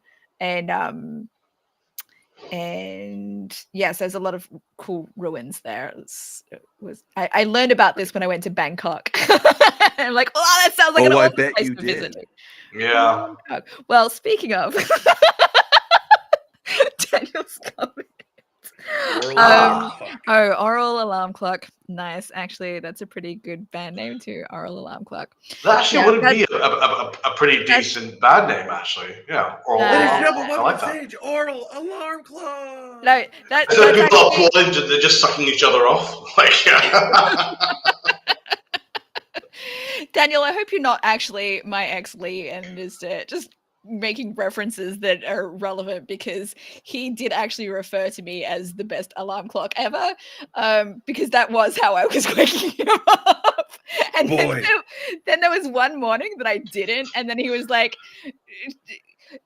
didn't say anything, but like definitely showed me that he wanted me to do that. He just woke up just going like just like standing in front of me, like, okay, yes, I will do what you How about you, Sharad? What are some stories of people sucking you off? I mean, sucking up to you. I don't know. Like, sucking up to me is, I don't really have people sucking up to me, to be honest. I can tell you when I tried to suck up to people. This happened, and the worst part is they busted me doing it. So when I was in Savannah for college at the Savannah College of Art and Design, we had to do a lot of prep shop work. Okay, so for those who don't know, when our school had a really big theater department, that we would have multiple shows during the year, and this was great because you have a huge theater production, and you'll teach people on stage, behind the camera, setting up lights, sound, the whole shebang. And to complete your module, you had to complete X amount of hours to help with the production. And I actually really liked it because I was learning new things. I was never a very hands-on kind of person, and you're meeting people from all different backgrounds, and you're having fun. And I remember, like I felt really, really touched because the seniors were like the managers, I should say, the people that worked there were like, "What's your name?" They asked me what my name was, and then they started to like me. We'd hang out, and then they'll be like, "Oh, like I know that you've already commuted X amount of hours, but can you do some more because we need you as a leader. We like you." And I remember that was turning out great. But I remember one day that really kind of put me off was one of the stage heads, this guy called Rick, lovely guy, Rick Yateman, and basically he's like, just think of this gruff older guy with like a balding head with like a long flowing white ponytail with overalls all over the stained paint. Lovely guy. And I remember he was outside and he was just like having a smoke, and I thought, okay, why not? Since I was there at the time, I was a smoker. I just lit one up, and I remember he just looked over at me and he went, "Sash, just because I'm having a smoke doesn't mean you can have one." Oh. Yeah. And I remember I just went, "Oh my fucking God." And I was just like, "I'm sorry." And I just ran back in. So, yeah. So that was one time I tried to schmooze, it backfired. So, yeah. Ooh. Ooh. Yeah. Well. Boo. Yeah. Yeah. Speaking of which, do you want to have a cigarette?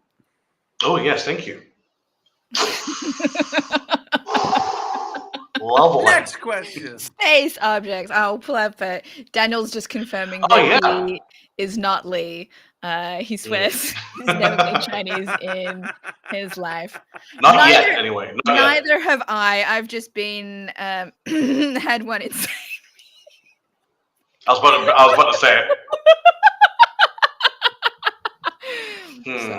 Sorry. That's just fine. That's well, I mean, technically, you are part Chinese now. You've got some DNA in you, so yeah. It's surely not still inside me after all this time. Surely not. Sure. I know we did not use protection. Do you know how DNA works? Does anyone really know how DNA works? I've seen CSI. Does that count? So what? You what? I've seen CSI. Does that count? Oh, okay. There's probably more DNA than you care. Isn't there like some people believe that asshole men, incel kind of men that are like, women shouldn't sleep with multiple partners because every single one that they've been with like leaves a part of their DNA inside them, and they don't want to have like that's what some guys believe though. I don't right? want your jizz touching my jizz. Cooties. Like, no, I'm pretty sure it's probably not still in there. Because my hand is bleeding and I don't know why. Did you have an Asian do something to it? Oh my god. It puts a lotion on its skin. Next question. Well, Daniel says, guy to me, so want a little Asian in ya? Dominica, you're a dollar short a day late, bub. Yep. Ooh. Fair enough. Isn't it you're a yen long... a day late and a yen short? I know there's the stereotype that they're little, but but not Mr. Lee. But he has jokes about it. He's nowhere near as small as he jokes about on stage. Let's just say that it's average. Like most men who like joke about stuff, they're just average. Not that I've been with a lot of men to compare, but no. I want to see you keep digging this hole that you're getting yourself into. Keep digging deeper. I'm gonna move on now. Let's nobody needs to know that information, even if I don't think I even described what that in my memoir. We shall see. No, maybe I think I talk about the joke aspect somewhere. I don't know.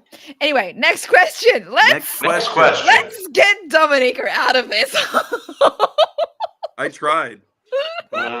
Here we stay. A moment when you were irritatingly responsible. I have an answer. Go for it. When my mum passed away, I was 21, and I did not properly grieve because I had to handle all of the paperwork and all of the, getting things together. I'm the person who liaised with the executor of the will and, got together all of everything that was needed. I'm the person who communicated with my mum's workplace that she was working with, the person who had to handle everything. I was just like, yeah, I didn't have time to grieve because I had to be the responsible adult despite being 21, and still I was in university at the time. I was doing media production, my graduate diploma in media production. So I had to balance all of this stuff, and I'm like, man, gotta do all of this stuff. I don't know if that's irritating, but it's very responsible. I would say something for me very similar, not with my mother's death, but with my mother going through anxiety and depression that had gone unchecked for decades, and it all came to a head just like a few years before I left for college. So every single day I was in college, and I mean every single day that I was at college, either I had to call my mom or my mom called me because she was having panic attacks that I wasn't okay. And so I had to talk my mom off of a ledge. And my dad had just he had had enough. So my mom couldn't go to my dad for that. So she kept calling me, and she couldn't call my brother because he was in Afghanistan or Iraq, wherever he was. Nor did he care or have the patience for my mom at that time. So I was the only person really that she could turn to, and I had to talk my mom off of a ledge every single day. And it was a lot. It was a lot. Wow. I have another answer. Yeah, go for it, please. Go for it. Not related to that, but it is making me. No, it's not. It's not a topping story. I don't think anyway. Oh yeah. But, well, I have another one too. Another thought crossed my mind. So, again, I know I keep talking about Lee, but it is Wait, relevant. who? Lee. Never heard of him. This guy that I used to like, that I was with for a while. No, so the whole moving to San Francisco, Oakland, with my ex-husband was my irritatingly responsible thing to do, because it was not what I wanted to do. What I wanted to do was to stay in Malaysia with Lee and for us to work out. And that would have been the irresponsible thing for me to do, because, what about my kids and all of this stuff? That would have been dumb. So Sure. despite the fact that I feel like I have a cousin who did that, though, by the way. Left their spouse and kids. Left her kids for a fling. And then she dumped the fling and never went back to her kids. Ugh. That's awful. See, anyway, I could not, as, because I know I know that my kids would be better off with me than my ex-husband. So, I always had to do right by them, regardless of whether or not it was what I wanted the most. Right. They say that as if it sounds like I don't actually like my kids. I love my kids, but let's be sure that that is clear. I love my kids, and they are, the best part of my life, and I would not be who I am today without them. But yeah, there was a moment when I was with Lee that I absolutely wanted to stay in Malaysia, and I tried to get him to tell me that he wanted me to stay there, but he was pushing me. He's like, no, you got to be responsible. You got to go with your husband and have that life. And, good for him. So. And yet my ex-husband was thought that Lee was trying to be the one to pull me away from him. And I'm like, no, it was the other way around. I was the one that wanted to stay with him. I mean, you want what you want. You can't blame yourself for wanting something. It's like people who blame themselves for having a reaction. It's called a reaction. Yeah. You don't get to control it. You get to control what you do with that reaction, but you don't get to control the reaction, because we're human.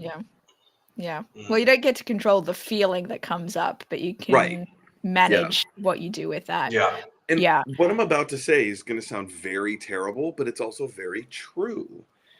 I don't blame people for being pedophiles. They don't have control over that. What they do have control over is acting on those feelings. Yeah. That is the part that is condemnable. Yep. But you can't control if that's what you're attracted to, that's what you're attracted to. You can't do anything about it. But it doesn't mean that you can enact it laws. It doesn't mean that you can try and enact laws to make it legal so that you can do something about it or anything like that. Absolutely. Because that's what some people try to do.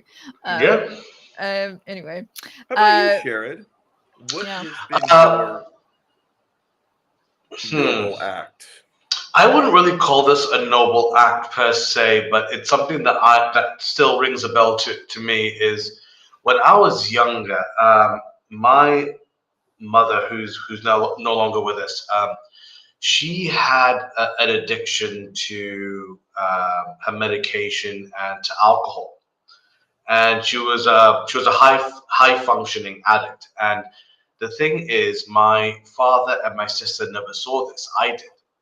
And this is something that I mean, put it this way, I remember like being 5 years old and finding my mother on the floor and she's incoherent. And I had to literally pick her up, get her washed, and tuck her in bed, that kind of thing. And I did this for years, for many, many years. And no one knew in my family, not until much later. And I remember I got to one point where I would beg her the next day when I saw her. I was like, please just stop.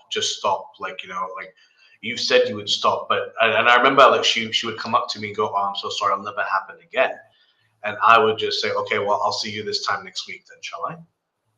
And it happened again and again and again and again. But one thing that I found actually sort of worked, and I'm very, very, and to this day, I don't know why I did this, because if you asked me today if I would do this, I would never in a million years. My mum had a group of friends that I mentioned her that she grew up with, and she saw every weekend. And I thought, well, if she's not going to respect my wishes, maybe if I let the others know. So the next time mum was incoherent, I filmed a video on my phone, of her on the floor and her not being coherent, and there was spilled liquid all over the floor of her drink and everything. And I just filmed me talking to her replying, me picking her up and into bed. And after that was done, I sent it to her friends,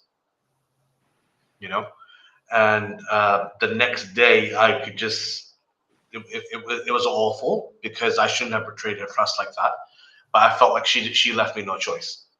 And thankfully it worked to an extent because she got shamed for it, and to her credit, she made a huge difference. It didn't quite change overnight, but it got to the point where whenever she was out with them, they were like watching her with her drinks and everything, and they'd always be checking up on her.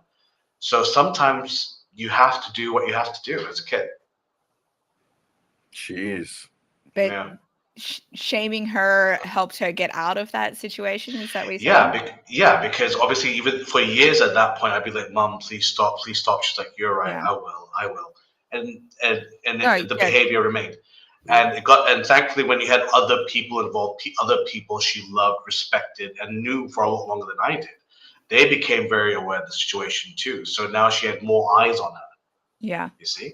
So, and I thought, well, if you're not going to listen to me, hopefully you'll listen to your friends. Yeah. And it sort of worked. So, but sometimes, obviously when you want to make a change, you have to go to extremes. Yeah, no, that's such a hard thing to deal with in that sort of situation. It reminds me of when my ex-husband and I were still together, and he was on vacation with his one of his partners at the time. They were in Germany, and they broke up while they were there. And he and I had been fighting just before they went on this trip. So I was still kind of upset with him and like contemplating, do I even want to be with him kind of thing. And so he was so upset about the breakup, and that he was like telling me that he was thinking about unaliving himself, since we have to use that word for streaming, I guess. And it took me. I was like, "What does that?" Yeah. So he was talking about wanting to unalive himself, and I was not very sympathetic towards him because I was still like upset with him for other stuff beforehand. But like, I didn't know if I needed to take this seriously or not. So I ended up telling his mum about it. And I was like, just so you know that this is something that's going on right now, please don't contact him because I don't think that he wants you to know. And then she ended up contacting him about it. And then he got mad at me for telling his mum, which I knew that he would, which is why I didn't want her to talk to him about it. But yeah, like, you know, I would not have been able to live with the guilt if he had done something and I didn't tell his mum, you know. So Yeah, that's sometimes it's difficult because sometimes you have to go to extremes. Yeah. So next question. An improv team that I coach, they were in a tournament show tonight, and they just reached out to let me know that they had a really solid set, but they didn't move on to the next round. That's okay. I'm just doing a little cleanup. Fair enough. Well, Daniel has another comment here. Ooh, let's hear it. Dominica was hoping for Lee to say, "I'm just a guy standing in front of a girl in Malaysia." Pretty much, yeah. I mean, we kind of touched on this in the last live stream, the rom-com one, where I had this whole fantasy about things working out the way that a rom-com would. What I didn't say on that live stream that I was going to talk about or bring up, actually, since I have it on my computer here, I was going to say, in that live stream, one of the reasons that my like I connected to our like my whole story with him as being like a rom-com, he was actually the first person to say it. So we got together when I already knew that I was going to be moving to California. So when I reached out to him, I'm like, I know, like, if he's not into me, who cares? Because I'm moving, you know. And when when I told him what, you know, that I wanted to kind of explore things with him, he was like, he described it as shy boy and girl, awkwardness, time limit. Sounds like a really bad rom-com, doesn't it? So he was the first person to actually suggest that our relationship was like a rom-com. That's cute. That's funny. Yeah. So ever since then, I feel like, you know, anything that comes up is like rom-com time. It just doesn't have the rom-com ending. I don't think that it's going to get to the rom-com ending. You know, but not every story needs to have that happy ending in where everyone ends up together, right? Well, the story's not over yet. We've still got a long way to go. You think I'm going to run into him again, then he's actually going to talk to me again? Well, I know, but you've got a whole life ahead of you, so you never know. Well, you know, the rest of my story will be something. Sorry, I'm just putting chapstick on my lips. It doesn't go up enough for me to use the thing, so I have to use my finger. Sorry. My lips are dry. Yeah, let me interject and say you guys have me for another 20 minutes. All right. Cool. All right. Should we do one more question then? Let's do one more question. All right, let's see. Or two, or three. We can say how many questions we can get in. It depends. What would you want to have? One of the one of the quicker ones from one of the. Yeah, let's go with that. Yeah, let's go with that. Yeah, why not? All right, let's do a quickie. Let's quickie. Let's see how many we can fit in. Ooh. How many holes you got? How many can you make? Well, 3. Oh, is that all? Well, technically, the nostrils, the ears, they count, don't they? How eye sockets? Small. Yeah. How small you ever is heard your get member? Yep. How small is your member? Tiny. It's like this big. It's like a baby carrot. Do you want a sex and intimacy question? Sure. No? Okay, yes. Yeah, okay.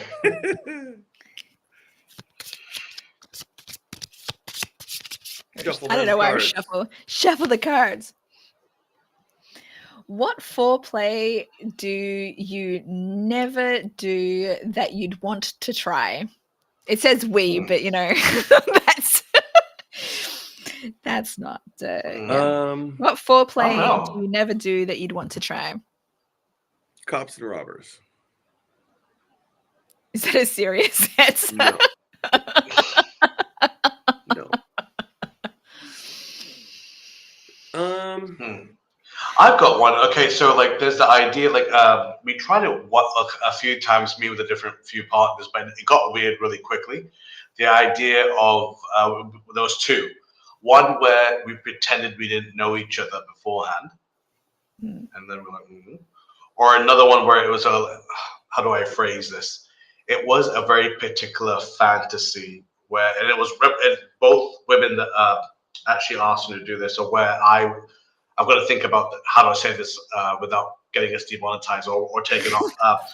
Where I think I know exactly. You think you know, right? It's when I get particularly very aggressive, shall we say? And just weird, bro. Like, I mean, which is fine. I mean, like it actually was a lot of fun. The bit where we didn't know each other, the first one. It kind of got like, but it got really, really comical after a while, because at first we were like, yeah, let's see what we can do. And then afterwards it just got really, really cheesy, which was fun.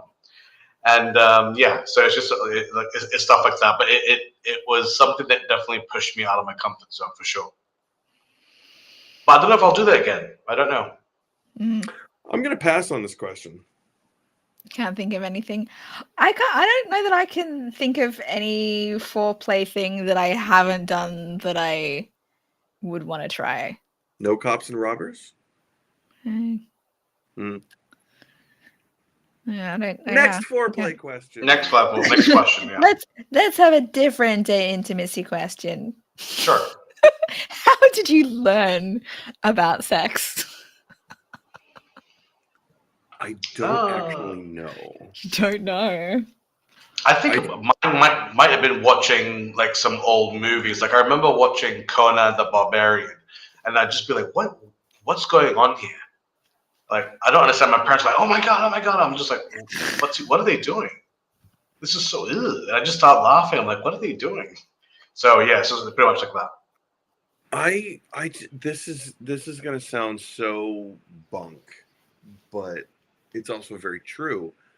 I remember being so very young and just already having an understanding of how it worked.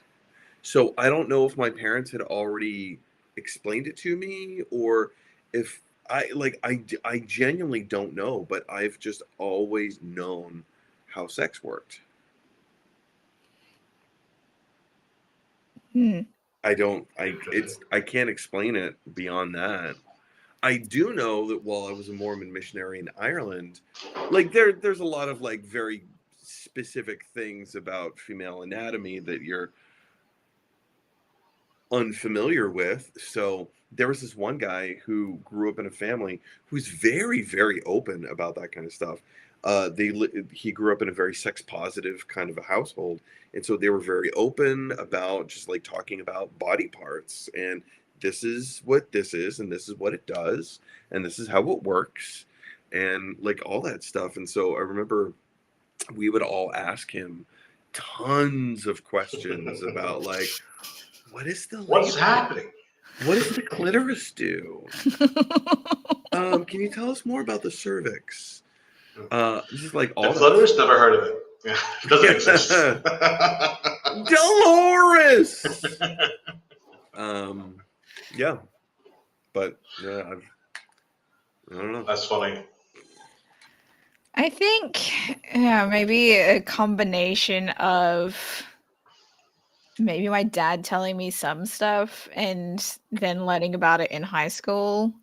I remember feeling like I was just completely oblivious when like my classmates were talking about things like BJs, and I'm like, I had no idea what they were talking about, and feeling like the stupidest person in in the grade or whatever.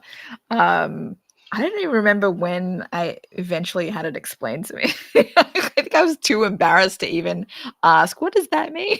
Because I didn't want to be that person that is clueless about that sort of thing. So, yeah, school, mainly school. I will say, to that point, I didn't know what 69ing was until I was in 6th grade. That's still quite young. I would have been much still older young. than that. I would have been much older than that. There was this girl, her name was Amber, but I don't remember her last name. Wasn't Head, was it? Yeah, she had bright red hair. Yeah, she shot on me. Yeah, we didn't have a very good relationship. No, so Amber, there was like a group of girls that I had like been seated close to around, and they were all like talking about sex or something like that, and they started talking about 69. Oh, have you 69? And then and then Amber turned to me and she goes, Mike, have you ever 69? And I said, no, I don't know what it is. It was like one of those rare moments that I was like, I'm just gonna own up to not knowing what this thing is.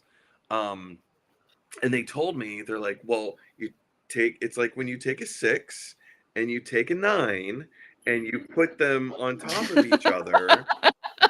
And I had to like do the visual, the mental visual math in my head. Your eyes just like, roll back and you were like, how does that work?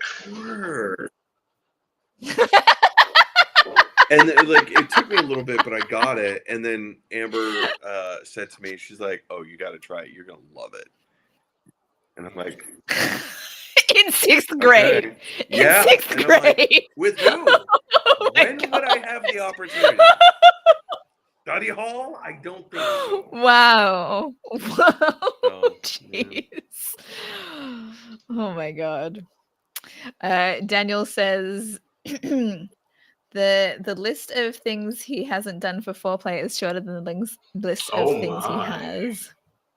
Oh my, boy, Daniel. Mm-hmm.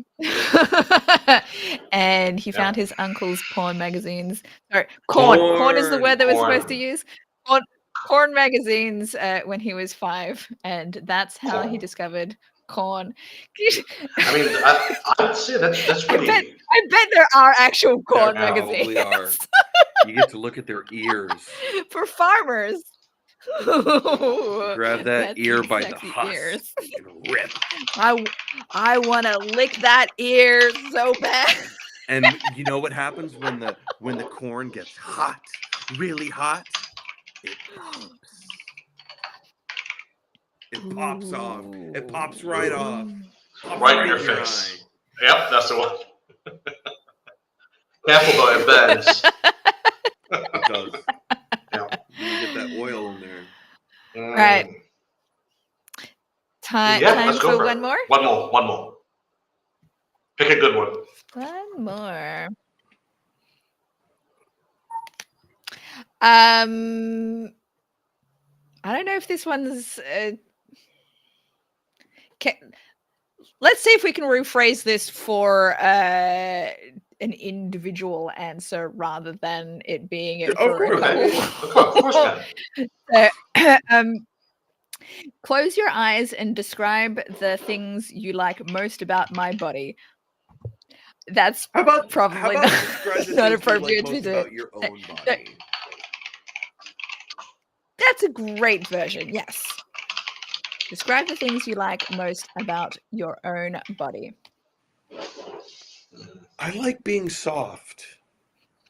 Aw. I do.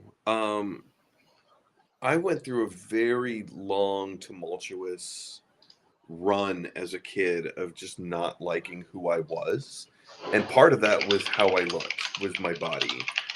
You know, like we always look at the the people who do sports or cheerleading or whatever, and we see people who have like these chiseled cut features with muscles or their tone, and I've never been that.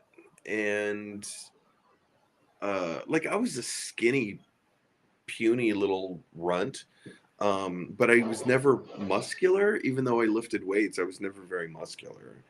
I never had a great physique. But then when I started putting on a little bit of weight and I just got like soft, I enjoy being soft. I enjoy just having that padding, and and I know that it's something that Kim really likes about me. She actually kind of likes that I'm not like muscular, ripped, whatever. She loves the dad bod. Yeah, I just like being that pillow body that she can just kind of like squeeze and cuddle up to. I really enjoy that. Oh, that's really sweet. Yeah. Even though I do need to lose my spare tire, I don't want to lose too much of it. Would it be funny if, like, I don't know, like in a few months we see Mike and he's completely ripped and jacked? I'm not going to put spread on you guys. Not yet. Not yet. We'll see if you're cast in the next Disney film. We'll be able to tell. Oh, they better cast the fat funny guy because I can fit that role. Yeah. I'd say for me, I don't know. It's really tricky because obviously, as you can tell, I got a lot of genes from my dad. This is from my mom's side of the family. You know, like I'm a little cheetah pet. Look at me. And I don't know. I think like for me, I'd have to be very, very practical. After I fell ill with my autoimmune disorder, it's called Guillain-Barré syndrome. Basically, from a lot of research I myself have got, my family has done, and our medical team as well. It's something crazy, like 93% or something crazy of recorded cases that people never walk again, ever. Like, I remember speaking to someone on a Facebook support group. I think they were in their 70s, and they said they got GBS before they even hit 10. And to this day, they're still in a wheelchair. Wow.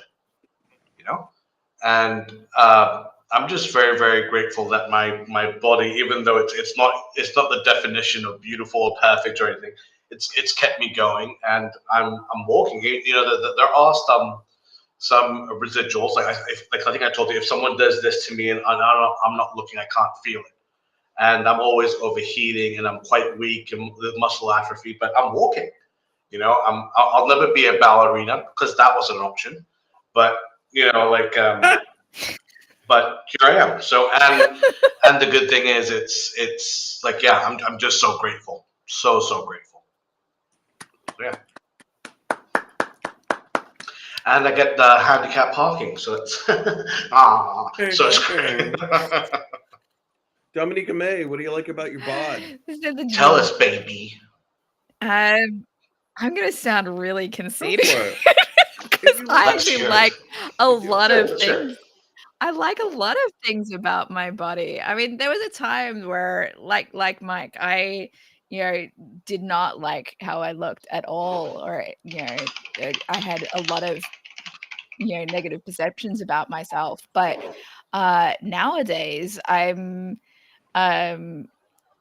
do feel more of a sense of ownership of my body and my looks. So like, I like my freckles. I think they're adorable. Yeah, freckles are cute. hard to tell through the camera. I when I shave my legs, I like how smooth my legs feel. I like, I'm gonna be honest. I do. I think I have a great ass to grab. I wish I had somebody that would. So it's not just me that's grabbing. A small grab, you're like supple but firm. I know I have a great upper body part. Me too. I'm working on it. Yeah. People who have seen them without clothes on have definitely complimented them, and that's given me a lot of appreciation for it as well. Yeah, I like when I flex my muscles, how like those muscles feel when they're flexed. Yeah, Nice. That's really sweet. Okay, good for you. Yeah. Congratulations on your lovely memories. Yeah. Is that what they're called? Memories? Yeah. Memories? Yeah, sure. Yeah. I guess. Yeah. That's why it's called a mammogram. I never even put that together. Okay. No, it's just because it's just Really? for mammies. Just for mammies? Like mammies? Yeah, I got you. Interestingly, I don't remember if I talked about this on the stream or not, but I did get my very first mammogram last year because I was 40 then. That's how old you start getting them. And I feel like every time I've heard about people, women talking about what it's like, I was terrified. Like, it's going to be painful, and I'm just like, oh, it's just a little bit of pressure. This is nothing. Like, this is nothing. Why? I think why do some people people complain are just about more this? sensitive. Well, you know what? It is possible that because I have a lot of tissue Padding. there, that it's less padding. That it's not as, maybe it's a lot more painful if you don't have as much it could there. be. It could be. Yeah. Your torso gets That's crushed. Right. Daniel's got some comments for our last few things that we were talking about. So in regards to the corn, yeah, that's right. Get that corn. I like Get a husky. I like well said, Daniel. You just go whoop. And Mike says, I got the cushion for the pushing. That's not the direction we go, but yeah. And then for Sharad, I'm like a chia pet. That's why you need to hook up with us. It's on my to-do list, Daniel. It's on my to-do list. Don't worry. Good old sexy button. And for me, if I had a body like mine, I'd never leave the house. Oh wait, I do. Time to be a shut-in. There are some things to be said about enjoying your own company in. Well, I guess that obviously during COVID, you must have been a lot of alone me time. So yeah, sure. Well, one advantage of having some appreciation for your own body is you become less shy about sending pictures to your partner, because, and if your partner likes said pictures, then it's a useful foreplay strategy. I got you. Yeah. Good. All right. Daniel says, I'm gonna make that into a memoir. Thanks for the memories. My gratitude for seeing you in the news. My gratitude. I really hope it sells well. It doesn't. Daniel, if you don't make that memoir, I'm going to steal that title, I think, soon. That is too good. It's too good of a title. Thanks for the memories. Oh, nice. Yeah, too bad. Yeah, that's. Yeah, I was trying to think, would that title work for my memoir that I have already written? And I don't think so. But yeah, the title of the memoir that I have written is called I Never Meant to Fall in Love, because I genuinely did not mean to fall in love with Lee, but it chronicles my entire history with him. I'm all out of love. I'm so rushed without you. Nice. I don't think I've had that song as one that I've thought about with him, but the first song that I thought of when I was with him, before he and I ever went to bed together, we had like expressed interest in each other. We were having a conversation late at night one night, and the song I Want to Know What Love Is by Foreigner started going on my head, and that was the song. That was the song that I was like, oh, that's what I feel like he's thinking about me. Show me. I want to feel what love is. Actually, since we're on the subject, before we end the stream, what's everyone's go-to karaoke song? Blues Brothers Soul. Ooh. I like Part of Your World from The Little Mermaid. Or I did I think I actually wrote about this in my memoir, actually. The duet from Aladdin. Yeah, there's more than one. The Magic Carpet Jasmine Ride and one. Aladdin. Oh, A Whole New World. Yeah, A Whole New World. Yeah. Whole New World. Mine would be Bon Jovi, It's My Life. One. Classic. Very good. Thank you. I'm also a big fan of was it Sam and Dave? It's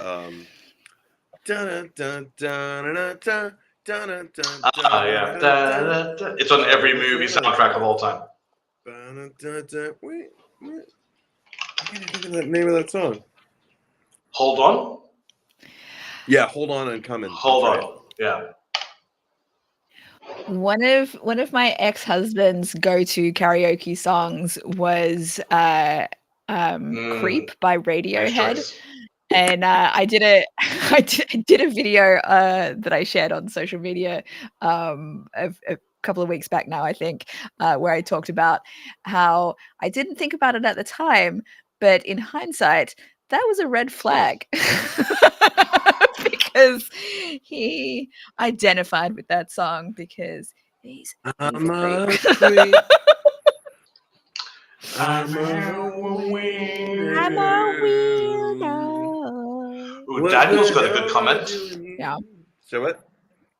Yes, I'm going to pull that up. Daniel says, only time I did karaoke, I sang Closer. Is it Closer or Closer? Closer, yeah. Closer. By 9 Inch Nails. This really, really wasted chick came up after one of the verses and said, I want to F you like an So? No, he did karaoke twice.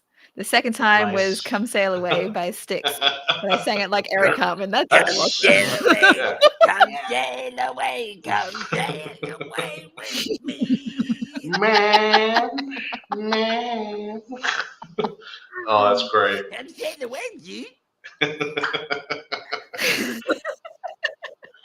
Oh, that's lovely. All right. I guess we've done your 20 minutes, right, Matt? We're ready to wrap up. Wake up early in the morning, do laundry because my mother-in-law is coming for the weekend. Oh dear, yeah. Do what you need to do, bro. Do what you need to do. Gotta do some laundry. Gotta clean the apartment, and I have acupuncture at 3:00, 2:45. Oh, let us know how it goes. Okay, cool. I do it every week. Oh, do you? Every week I get starts off with acupuncture, and then I get 20-25 minute massage, and then cupping, and then physical therapy. Like I mean, you're not cupping. It's more of like a cost. Yeah, it costs. It costs a little extra, but yeah, okay. It's much extra. Yeah. No, it's the traditional way is. You on your back? Fire inside a glass cup and then put it on their back, but they just do like suction cups. It's the same thing. But don't those leave like really bad residual bruising and marks on your body? Like, yeah. Looks like you've been attacked by a squid. Kind of. Yeah. Yeah. But I do it every week, and it feels amazing. It's like it's a spa treatment that insurance pays for. Ooh, even better. Yeah. Okay, cool. Awesome. Very good. Take advantage of that insurance, man. Take advantage of it. I went to the dentist today and was not seen because I did not have insurance to cover it. So I had to make an appointment for 6 months from now instead. Rough. No, it's it is what it is. Yeah. All right. Well, I hope you all have a great weekend. Daniel, thank you for tuning in and watching and chatting with us. Mike, tell Josh, make sure he knows how much we enjoyed having him join I'll see him as on well. Yeah, and for those of you who may be watching after the fact, thank you so much for joining and watching. Feel free to leave us a comment if you want us to ask a question in the next live stream. You can leave those in the comments on the video. Subscribe if you haven't already done so. Hit the like button if you enjoyed the stream. I've got a frowny like eyes. Why am I looking frustrated right now? Like, leave us a comment. Leave us a comment. This is the problem with autism. Like, autism makes your facial expressions not always be what you're actually feeling. It's weird. It's so weird. Yeah, but like, follow on the social media stuff if you want to, see the videos of other things that I share. And we'll probably do this again next week, but I don't know what time yet. We'll find out. But the YouTube channel there'll be an event, so you can find out. I'm all out of love. Oh, I'm so lost without without